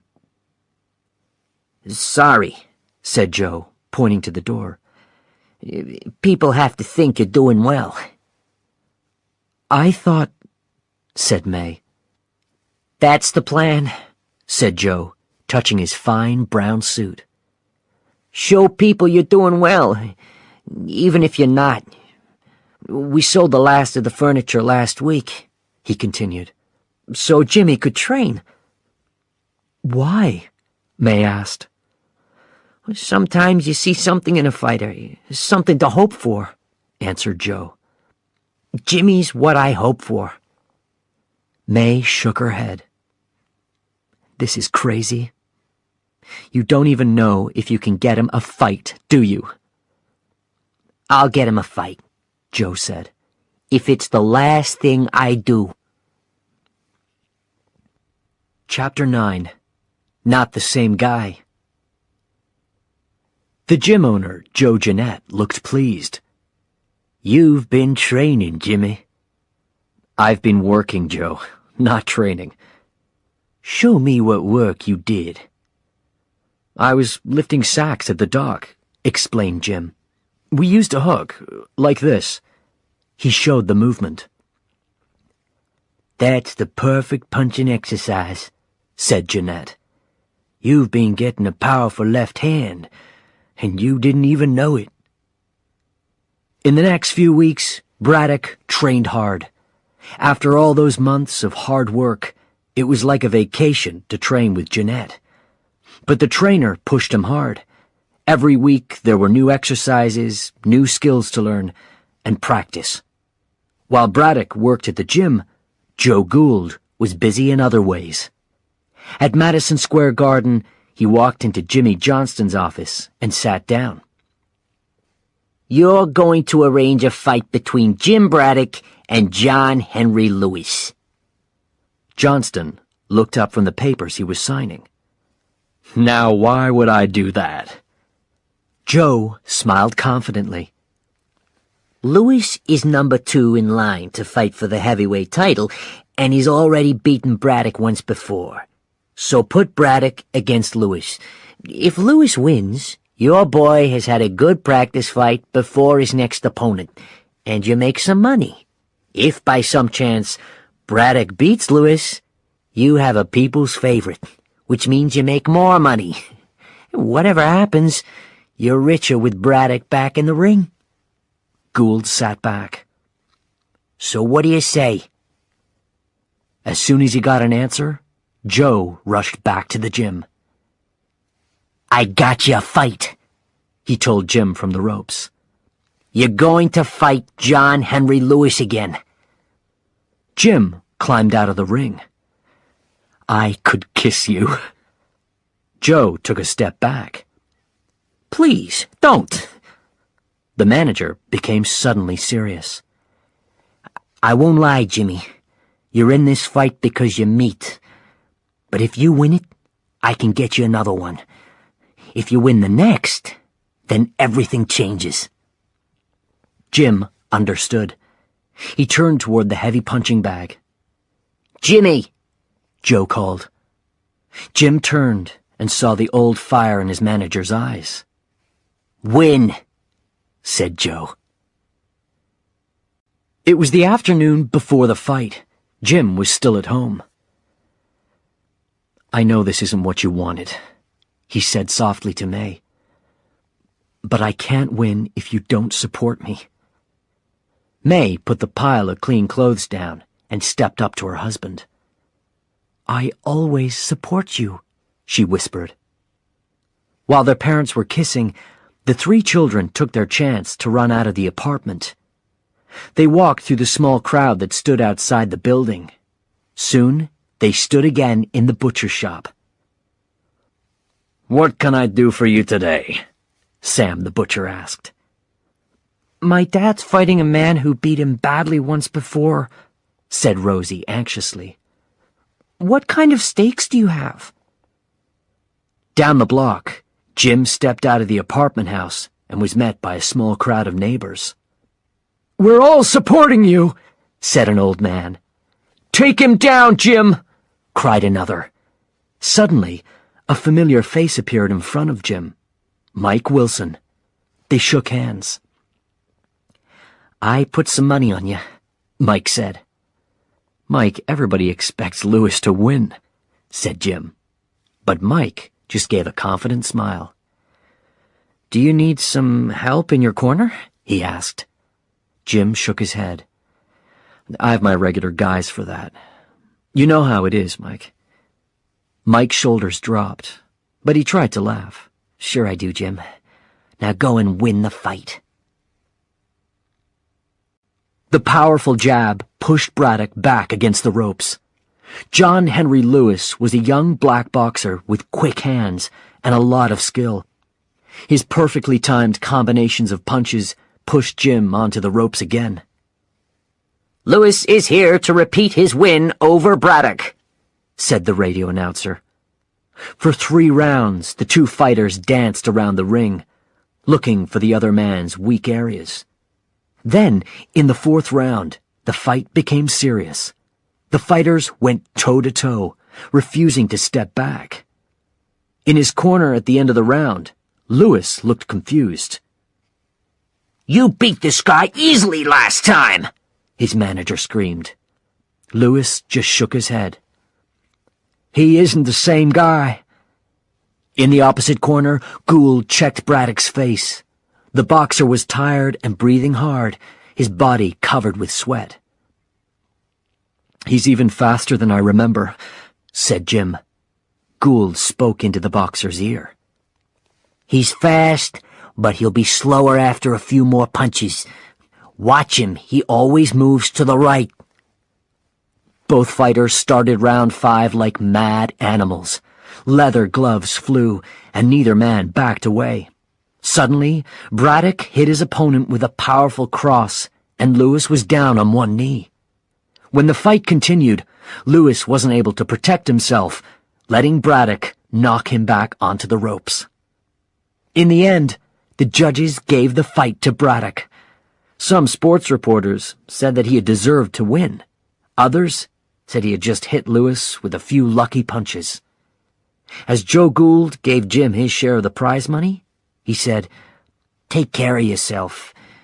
Our luck has changed. I'm sure of it." A month later, in December 1934, Jimmy Johnston made the announcement that Joe Gould expected. He was going to organize fights among the top heavyweight boxers. Finally, one man would be chosen to fight the champion, Max Baer, for the heavyweight title. Johnston had several boxers in mind, but Braddock wasn't one of them. He didn't think that Braddock was lucky. He was good. Johnston didn't want the New Jersey boxer to stop another of his young stars. But Gould refused to take no for an answer. Again and again, he went to Johnston's office, trying to get a fight for his man. "How about a fight with Art Lasky?" he tried. At first, Johnston refused, but after hearing how confident Lasky's people were, he changed his mind. Braddock's next fight was going to be with Art Lasky. He was a young fighter from Minnesota who had won a few fights in the West. He wasn't as fast as Lewis, but he was big and strong. The Lasky fight started well for Braddock.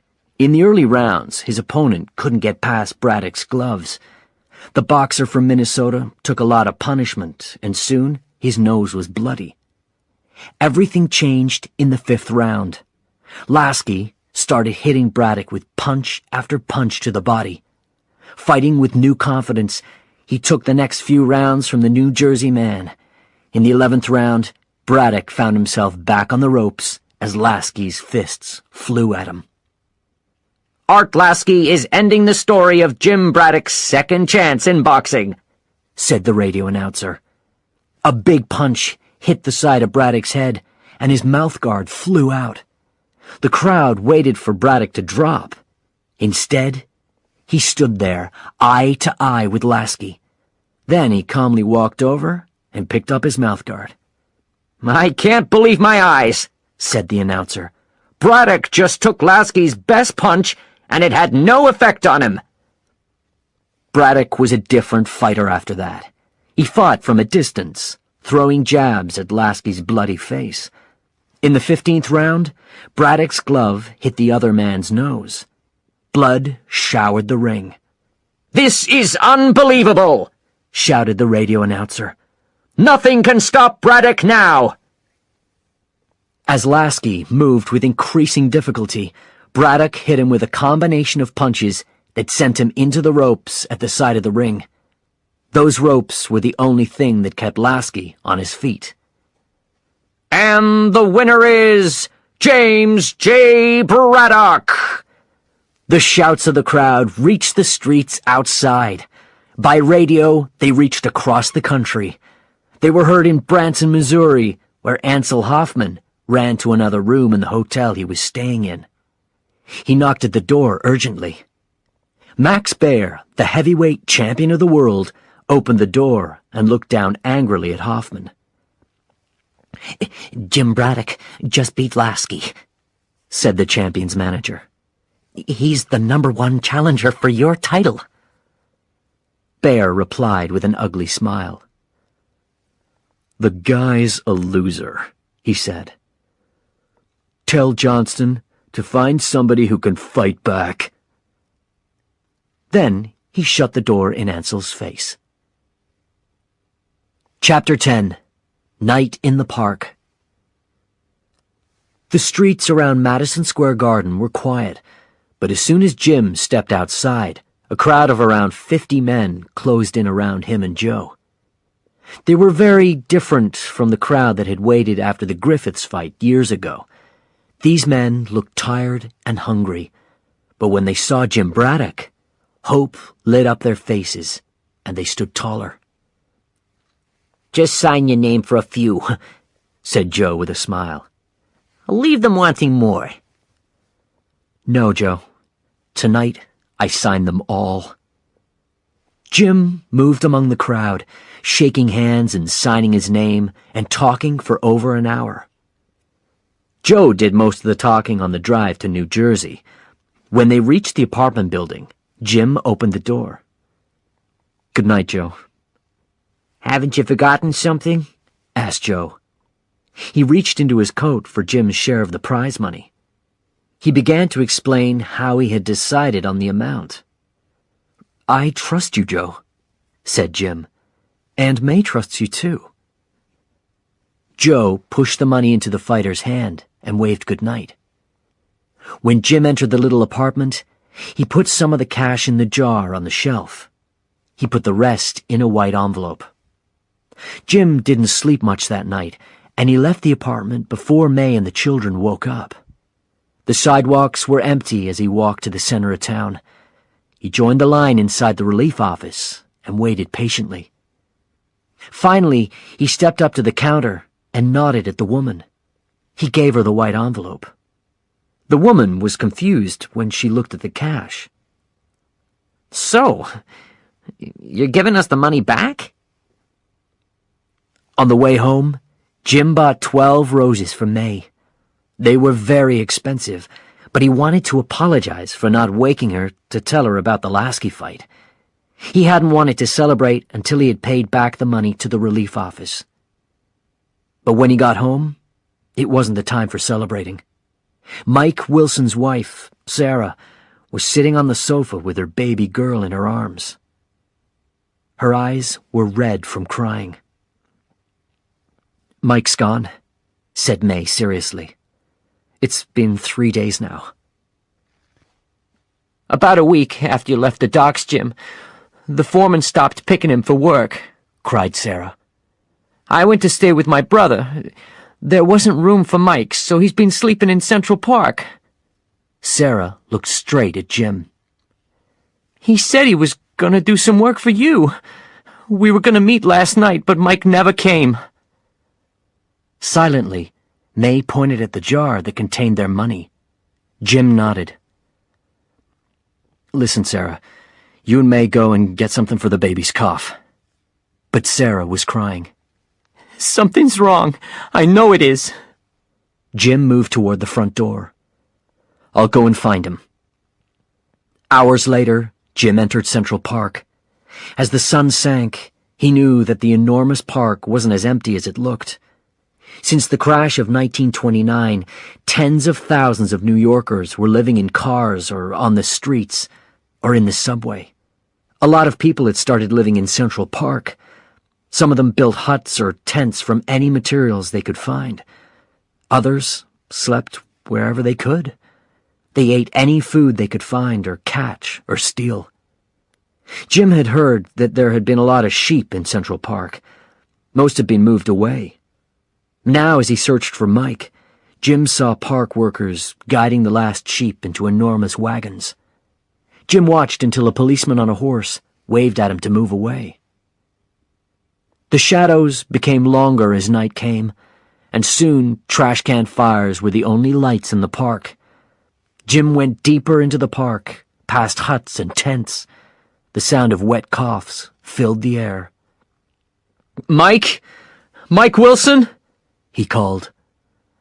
Suddenly, two running policemen shouted at him to get out of the way. He looked to see where they were going and saw a crowd of people around several policemen on horses. Jim heard angry shouts and saw flames. He ran to the crowd and had to push his way through a wall of people to reach the center. A group of men had fought the police here, turning one of the sheep wagons over and burning huts. The police were in control again and were guiding the men away like sheep. There were two policemen on horses near Jim. "We were just trying to move the sheep," one of them told the other. "But one of these guys started shouting at us. He was angry, very political. Then they attacked us." Jim closed his eyes and remembered all Mike's angry talk. He knew this must be Mike. He began looking for his friend among all the fallen men on the grass. He got closer to the wagon that lay on its side. "A guy tried to free the sheep," a policeman was saying. "The horses were scared, and the wagon turned over." There was someone with his legs under the enormous wheels of the wagon. A group of men lifted the wagon up, and that's when Jim realized that there was a second man under the wagon, lying in a pool of blood. It was Mike. Jim's friend wasn't dead yet. Jim moved the hair from Mike's eyes.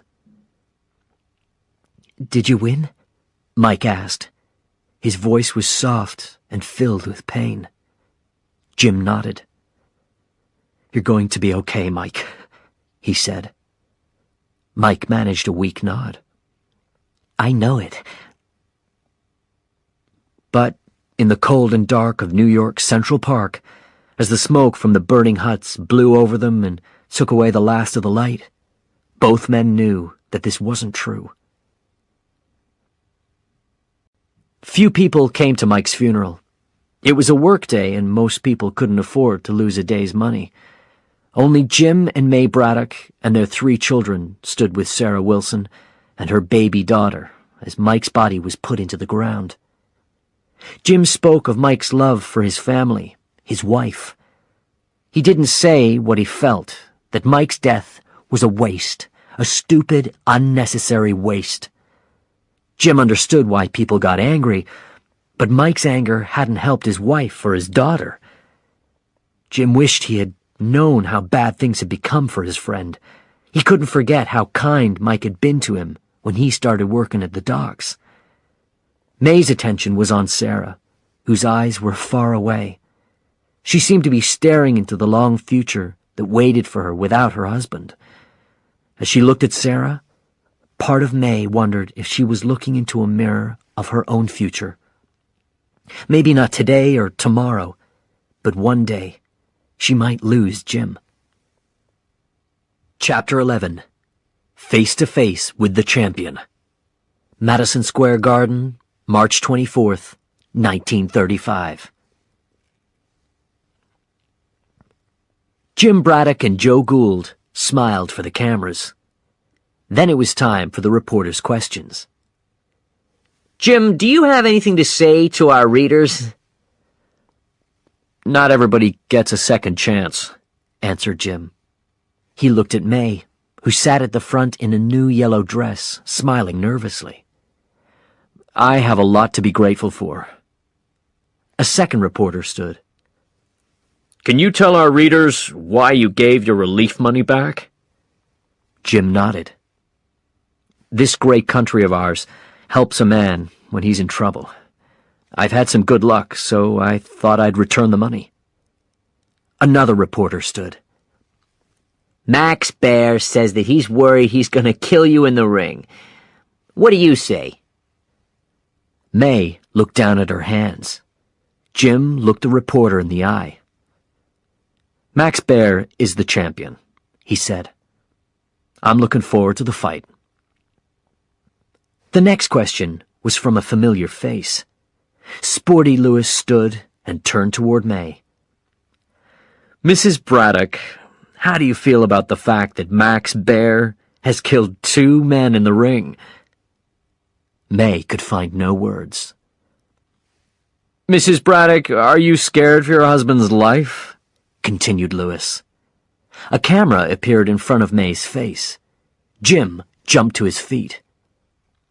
She's scared for Max Baer, he shouted. Joe Gould lifted his arms like a referee. Okay. One more question. While Jim answered the last question, his eyes searched for May. She refused to look up, not wanting him to see the doubts and fear in her eyes. When Jim Braddock and Joe Gould entered Madison Square Garden's boxing club, Jimmy Johnston was waiting for them. The rich, powerful businessman waved a newspaper at the fighter and his manager. It says here that this fight is as good as murder, Johnston said, stepping close up to Braddock.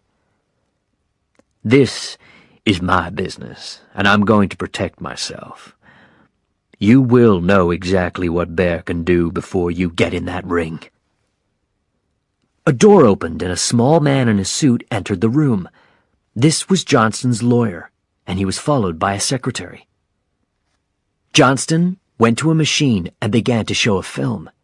It showed 2 boxers getting ready to fight. One was Max Baer. Johnston said the other man's name. That's Frankie Campbell, a good fighter who knows how to take a punch.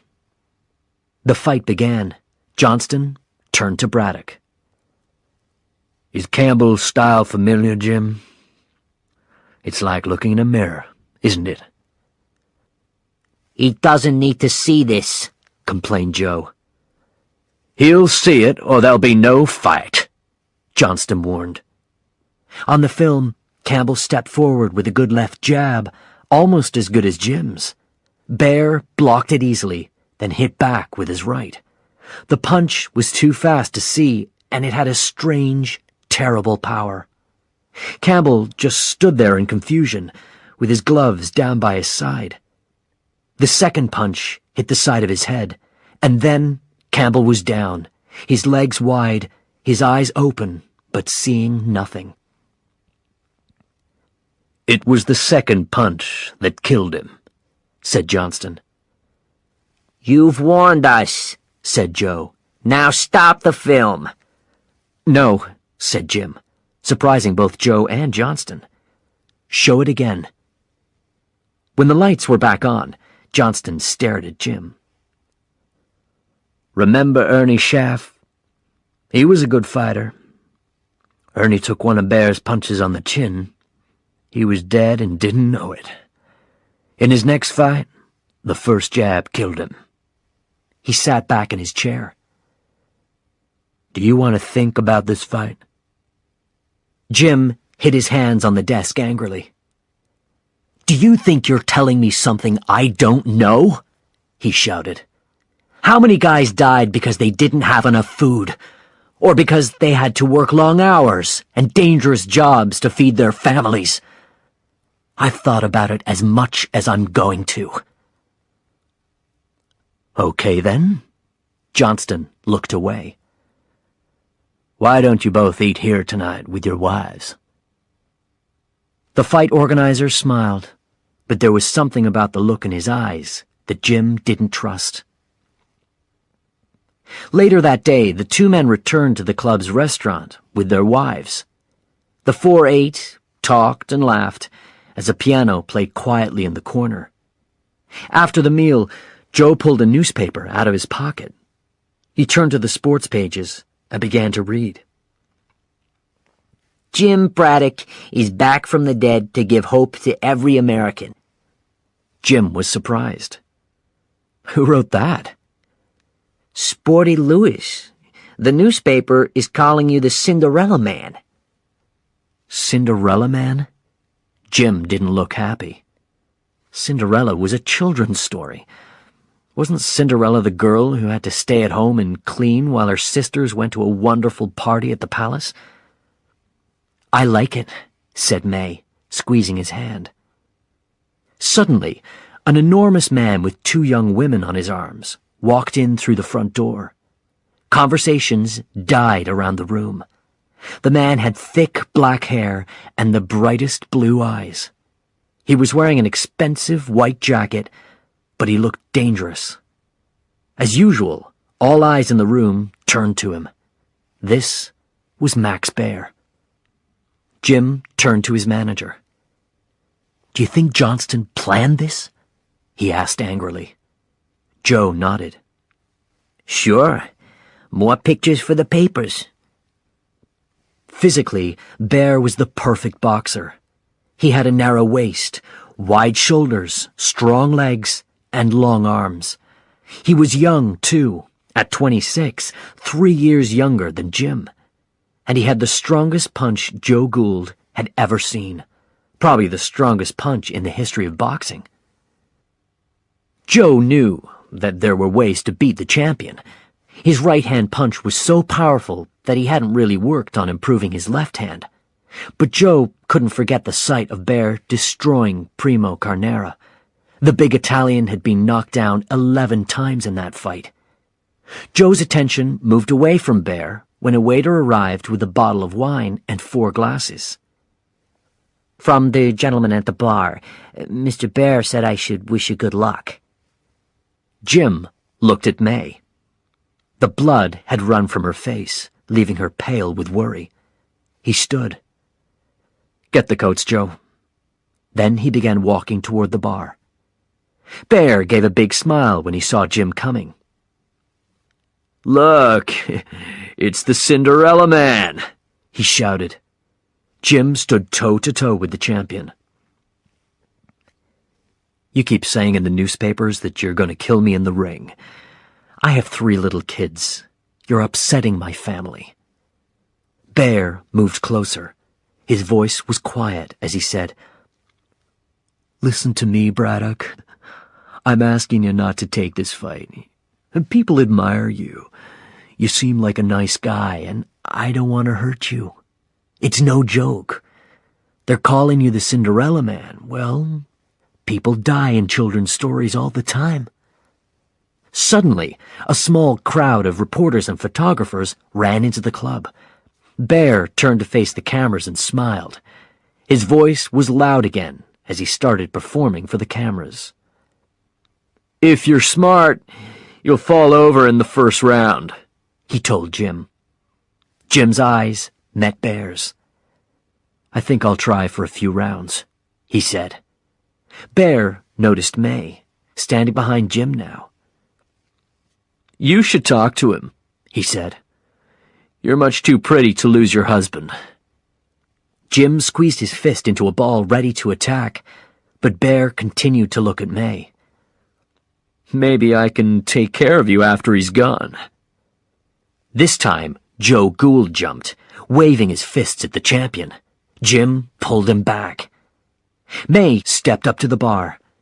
Bear's bright blue eyes followed her as she picked up his drink, then threw it in his face. Bear just laughed as he dried his face. "Did you get that, boys?" he said to the reporters. "Braddock has his wife fighting for him." Jim stepped up to Max Bear. The two boxers were nose to nose.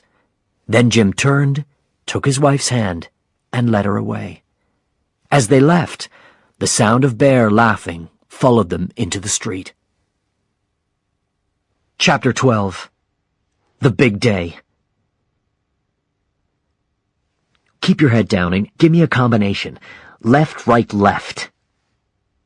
Jim was teaching Jay and Howard how to box. Jay threw out a right fist and lifted his chin. Jim reached forward and gently hit his son's chin. "Don't take your eyes off your opponent," he said. "That's enough now," said May from the kitchen sink. Jim looked at his boys proudly. "There's more than one fighter in the Braddock family." As the two boys continued to box, they knocked over a chair. May turned. "I said that's enough," she cried. "No boxing in the house." She pointed at her two sons. "You're going to stay in school, then college. You're going to have professions. You are not going to have your heads broken in the boxing ring. Is that clear?" The boys froze. Before they could reply, May ran out of the apartment. As she stood outside, she could still hear Sporty Lewis's words in her head. Max Bear has killed 2 men in the ring. She didn't turn when she heard Jim's steps.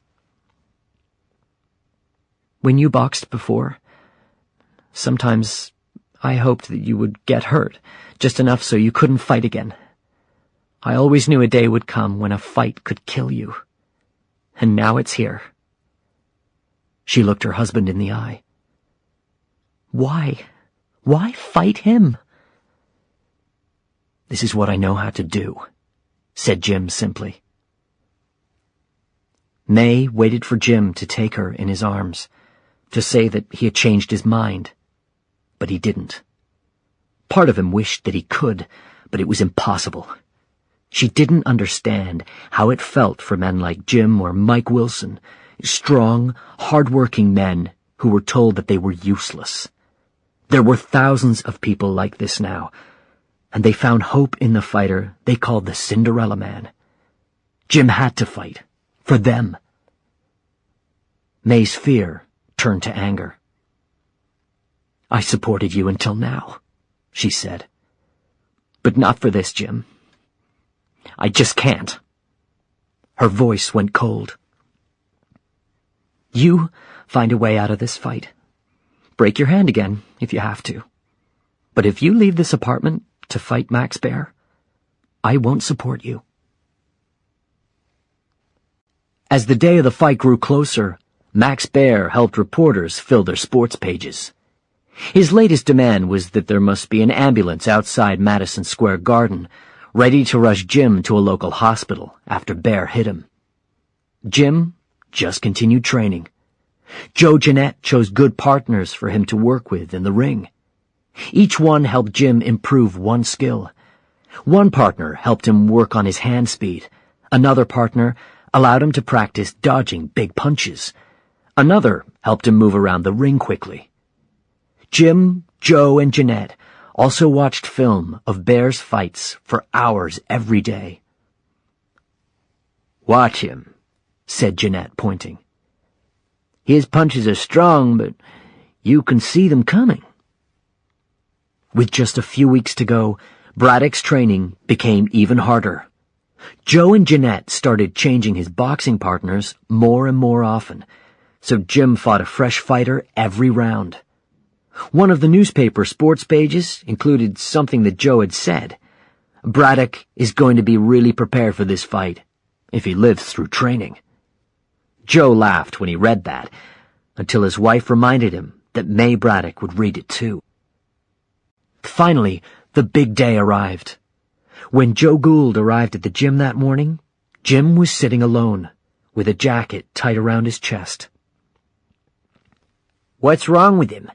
the manager asked Joe Jeanette. Jeanette shook his head. "He's fitter than ever, but he's old. His ribs aren't strong since the Lasky fight." Gould already knew about the problem with Jim's ribs, but he thought there was something else wrong. Gould knew that Jim's wife wasn't happy about his profession, and about this fight especially. But whatever the problem was, there was no time to solve it now. The fight was just hours away. "The reporters will be here soon," he told Jim. "Take off that jacket or Bear will see that you have a rib problem." Jim climbed into the training ring as a crowd of sports writers rushed into the room. He worked hard, but he still wanted to train more after the last reporter had gone. Joe Jeanette refused. "Go home and get some rest. You'll be working hard enough in the ring tonight." So Jim went home. He returned to a house that was empty except for May. She stood silently, looking at the newspaper. World champion fight tonight. Many worry for Braddock's life. Without a word, she turned and walked away. As the morning became afternoon, Jim lay in bed, unable to sleep. A taxi came for him at 4 o'clock. May followed Jim outside, where a small crowd of neighbors was waiting. "Come home with that title! Knock him out!" Jim kissed his 3 children, then his eyes met May's. "I can't win if you don't support me," he said. "Then don't go, Jimmy." Time seemed to stretch, with each of them waiting for the other to say something. Then May turned and pulled the children close to her. Jim watched as she pushed her way back through the crowd. Then he climbed into the waiting taxi. The taxi drove past the tall buildings of Manhattan, then crossed the East River. Jim was silent, running the films of Bear's fights through his head, remembering Jeanette's advice, anything to help him forget the look on May's face as he left. They reached the Madison Square Garden Bowl, and Jim looked out at the waiting crowd. He could see that these people had known hard times, but there was something else, too, a bright look in their eyes, hope. Jim saw his own face in the glass of the car window. He had beaten Tuffy Griffiths so confidently, but that man was gone forever. He had passed his hat hopelessly around the boxing club, but that man was gone too.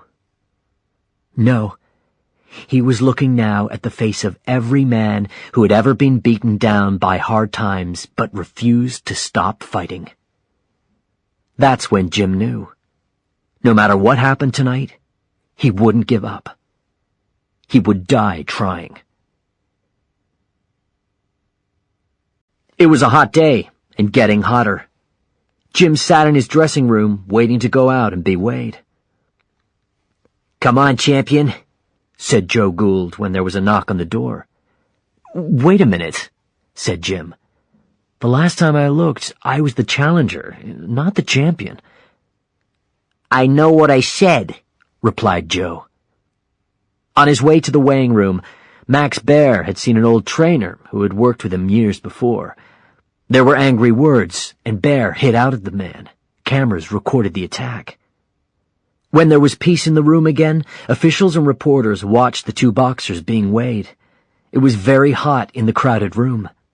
Max Bear went first, stepping up with his fists above his head and an ugly smile on his face. 95.5 kilograms, the judge announced. Then it was Jim's turn. 86.5 kilograms. Max Bear was waiting for him when he stepped down. "How does the story go?" said Bear, loud enough for all the reporters to hear. "The clock strikes midnight and then Cinderella loses her skirt." People laughed, and more photos were taken, but Jim didn't care. He would have the chance to reply later, in the ring. He went back to his dressing room to get ready for the fight. Max Baer returned to his dressing room. His trainer was waiting with something for the champion to watch. A film of Braddock's fight against Art Lasky. "Look, right there," said the trainer, as Lasky hit Braddock in the ribs, clearly hurting him. "Braddock's ribs are weak. If you can hit them with a few good jabs, you'll really hurt him." "I don't need to," answered Baer. "I can knock this loser down any time. I just need to give the crowd a good show before I kill him." Baer's manager, Ansel Hoffman, came into the room. "Did you get it?" asked the champion. Hoffman nodded. "The ambulance is waiting outside. There's a doctor there, too." Max looked in the mirror. "That's all I can do for him. Now Braddock's on his own." May spent the rest of the day at her sister's house. As the children played, she and Alice sat and talked, but they didn't discuss the real reason for May's visit. As the afternoon shadows grew longer, May became quieter. At 5 o'clock she stood. "No radio, Alice," she said. "I'll be back soon." May walked through the empty streets of Newark until she came to the family's church. Father Rorik stood at the door. There were crowds inside. "Father?" May asked, confused by the crowd. "I came to say a few words in church for Jim." "All these people are doing the same," said the priest. "They think Jim's fighting for them." May looked at the crowd again. All of these people were beaten down by hard times. They admired her husband. If he could fight and win, maybe they could. "Yes, I understand now," said May. She turned and hurried down the street. She could hear radios through open windows and doors. Everybody was getting ready to listen to the fight. At the docks, in homes and bars, in Sam the Butcher's. Beyond Newark, too, across the country, people wanted the Cinderella Man to win. They wanted him to become the prince, the king, the champion. Joe Gould was taping Jim's hands in the dressing room. They could hear the sound of the crowd beyond. Suddenly, there was a knock on the door and a small, familiar shape stood there. It was May. "Excuse me for a minute," said Joe. He left, closing the door behind him. Finally, May spoke.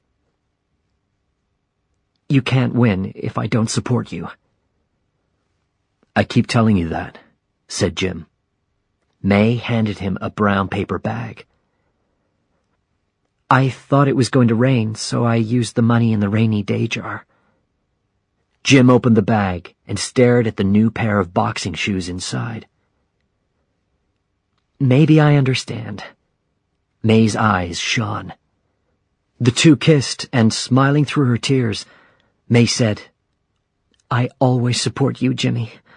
Just you remember who you are. You're everybody's hope, and your kid's hero, and you're the champion of my heart, James J. Braddock." It was almost fight time. "See you at home, okay?" May whispered as she moved to the door. "Please, Jimmy." Jim nodded. "See you at home." Chapter 13. The Hopes of the Crowd. Madison Square Garden Bowl, Long Island City, New York, June 13th, 1935.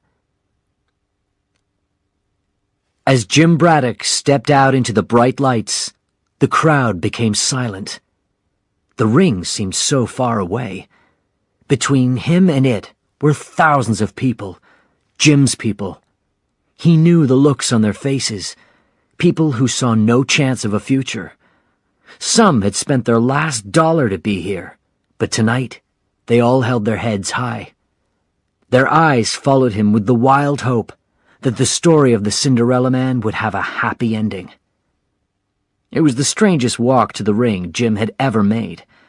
As he passed, people got to their feet. They smiled and nodded and waved at their hero, but they were still silent. Finally, someone called his name, and the shout broke the silence for everybody. The whole crowd, 35,000 people, began to shout, and the noise went up to the star-filled sky. May's sister Alice was looking for Jay, Howard, and Rosie to call them to supper. There was no sign of the children. Were they hiding?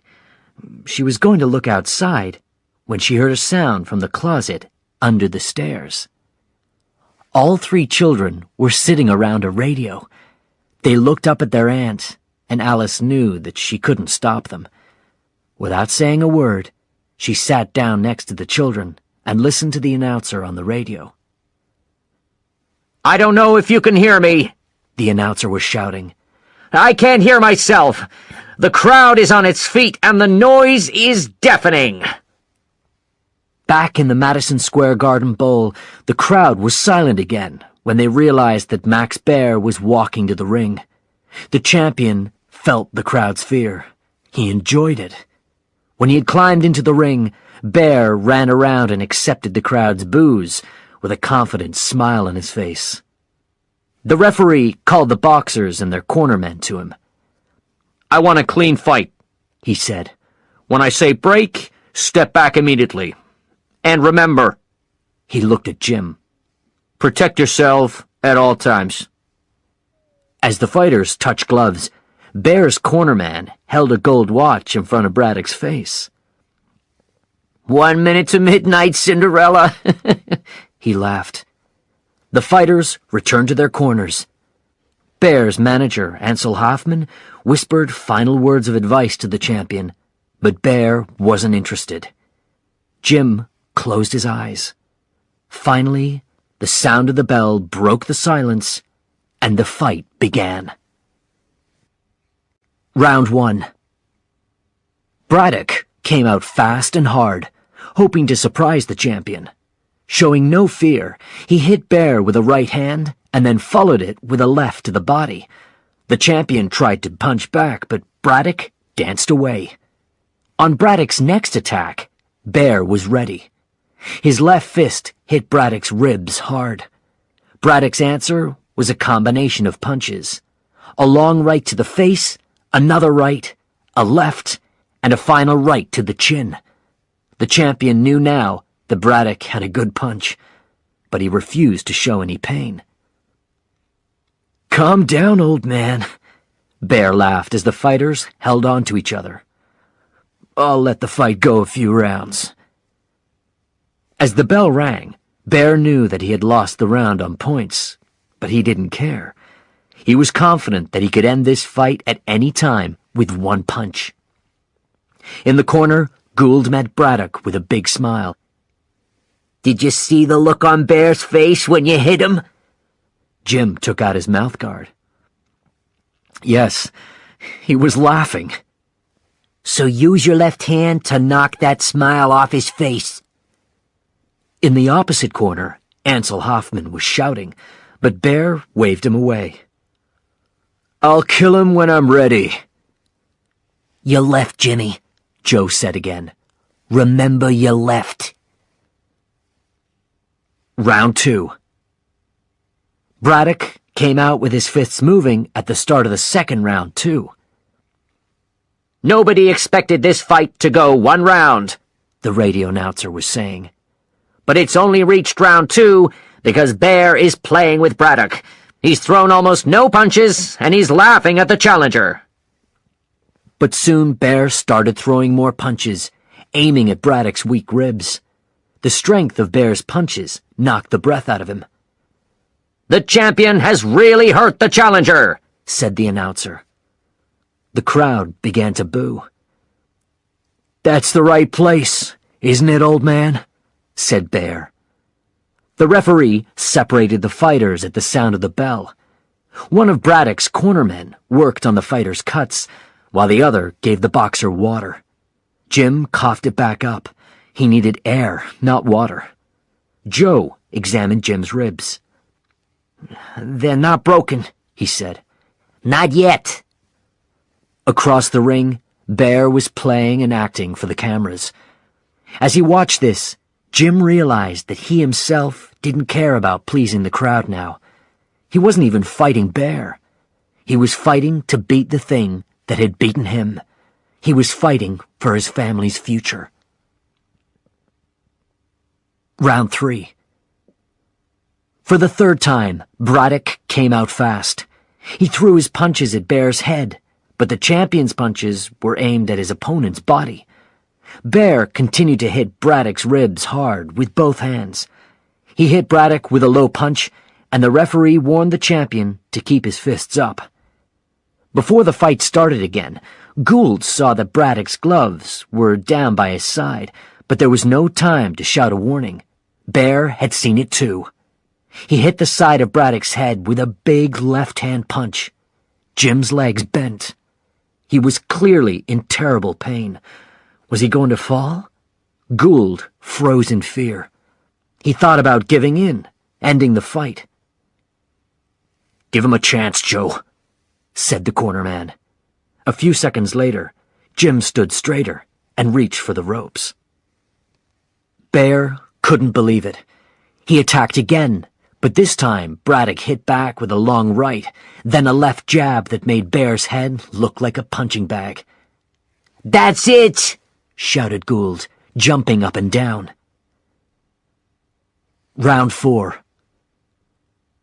From the start of the next round, both men stood toe-to-toe, throwing jabs. Braddock's feet were quicker and his punches more effective, so Bear started aiming for the body again. After a few good punches to the ribs, he was sure that every breath caused Braddock terrible pain. The two men held each other again, and the referee called for them to break. But Bear continued to hold Braddock. "Dirty fighting!" shouted Gould angrily from the corner. "I warned you," the referee told Bear. "When I say break, you break." The crowd booed as Bear finally stepped back. He shook the sweat from his thick black hair and held up his hands to apologize. Out of the corner of his eye, he could see that Braddock wasn't protecting himself. Without warning, Bear turned and delivered an enormous punch to Braddock's ribs. To everybody's surprise, especially Bear's, Braddock replied with a combination of left-right punches before stepping back. Round 5. Bear's manager, Ansel Hoffman, couldn't understand it. The challenger's ribs were in bad condition, but Braddock was still controlling the fight, jabbing Bear again and again and tiring him. The timing of the champion's punches wasn't right, and Hoffman knew that he was waiting for the chance to deliver his big knockout punch instead of tiring his opponent. But Bear wasn't able to hit Braddock, who dodged and danced away skillfully. The champion was getting angry now. He hit Braddock with an illegal backhand punch as the referee separated the two fighters. The referee warned Bear, but the two men continued fighting before holding on to each other again. "Step back!"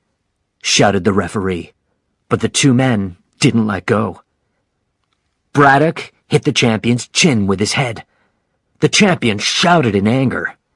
He lifted Braddock and threw him into the ropes, paying no attention to the boos of the crowd. When the round was over, Hoffman shouted angrily at Bear. "What are you doing?" "Relax," the champion told him. "I'll relax," replied Ansel, "when we walk out of here with the title." Round 6. Bear hit Braddock with 3 good punches in the first seconds of the round. Blood poured from the challenger's nose and mouth. But then suddenly, it seemed to Bear that a train had hit him. It was Braddock's right hand, and it hit the champion on the chin with enormous power. Bear stepped back, fighting for air. But Braddock gave him no space, throwing punch after punch with his left hand. One of them hit the champion just above the eye. Bear fought back, but his aim wasn't as good as the challenger's. His right eye began to close. For the first time in this fight, Bear felt relief when the bell rang. He promised himself that he would end the fight in the next round, even if he had to kill the Cinderella man to do it. Round 7. As soon as the round began, it was clear that Bear had a new attitude. Joe Gould could see it. The crowd could also feel the change. Bear wanted to finish this fight now. But Braddock wasn't afraid.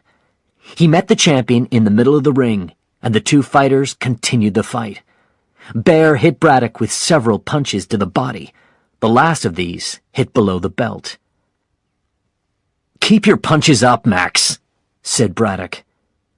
Bear smiled and delivered a combination of punches to his opponent's body and head.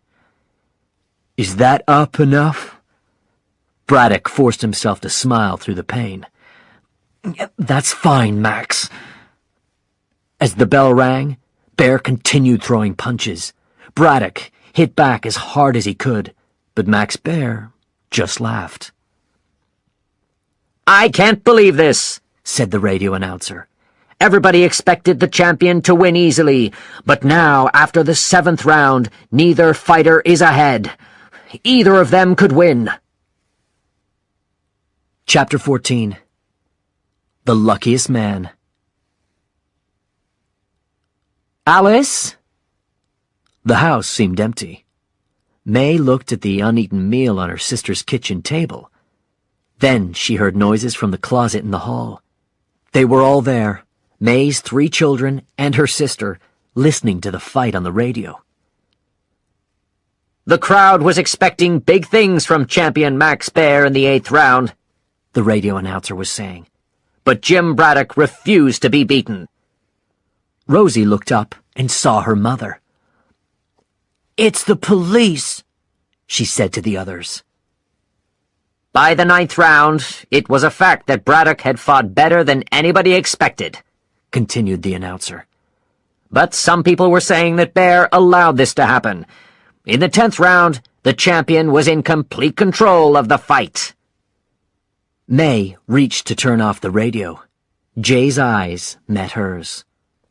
"Please, Mom." She looked into their hopeful faces and knew that she couldn't say no, but she refused to listen herself. Without a word, she turned and walked away as the 11th round began. Round 11. Bear was mad as he rushed out. He chased Braddock around the ring, throwing punches at the challenger. And then it came. Bear's big punch, the one that had killed 2 men. When it hit him, Braddock's mind was in a fog.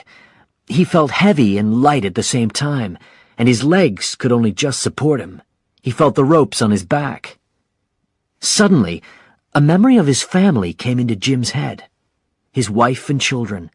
The reason why he was here. He let the rope support him for a few seconds, and then he pushed forward, back on his feet. Bear just stared at Braddock, unable to believe that the challenger had taken the punch and not been knocked out. Jim looked back into Bear's broken face and smiled. For the rest of the round, Bear tried to finish his opponent, but his wild punches missed. Braddock hit back with a jab, a cross, another jab. With each punch, he felt his strength returning. There was blood on Bear's face now. At the end of the round, Braddock's cornermen worked urgently on the cut under the fighter's eye. Joe Gould seemed close to tears. "Jimmy," said his manager. "win or lose—" "Thanks, Joe.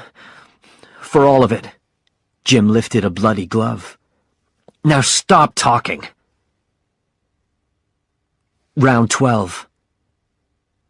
Bear started the 12th round still trying to finish the fight with one big punch, but the challenger was faster and dodged the punches. "He's slow!"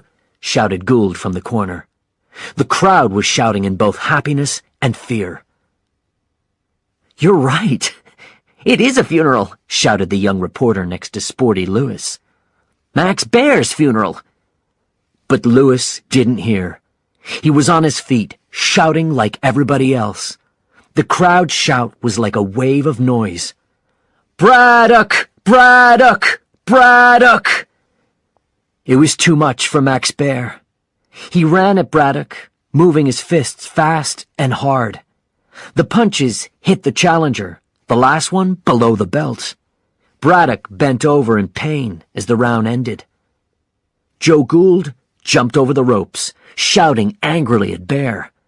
The referee and the fight's doctor had to lift the little manager back out of the ring. Bear just stood in the center of the ring. "That low punch lost you the round," the referee told him. Bear waved him away and moved back to his corner. Ansel Hoffman was waiting for him. "You're losing. Are you listening to me? Do you want to lose the title to this nobody?" At her sister's house in New Jersey, May had stopped pretending to herself that she was reading the newspaper, that she wasn't listening to the radio. She went back to the hall, where the others still sat listening. May hid around the corner so her children couldn't see her. She stood in the dark and listened to the 13th and 14th rounds with growing fear. At last, when there was just one more round in the fight, she stepped out of the shadows. Rosie moved to the side. "Sit here, Mommy."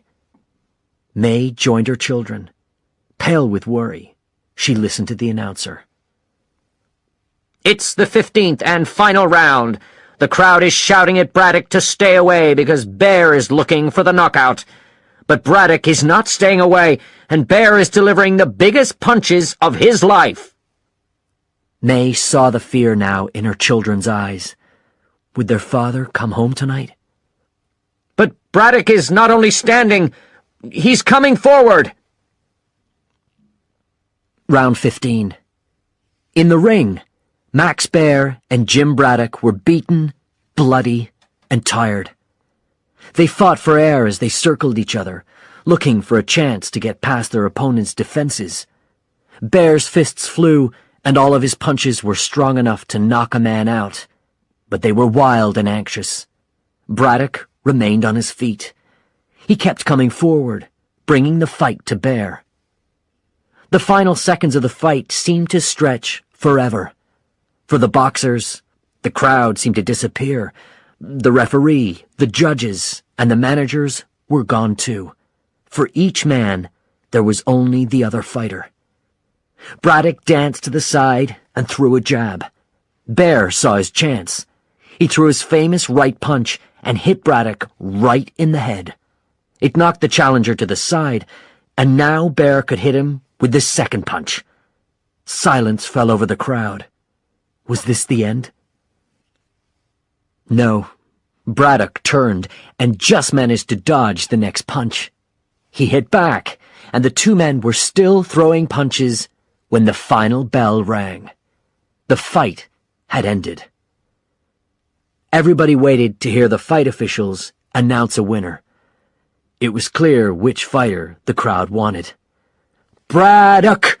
Braddock! Braddock!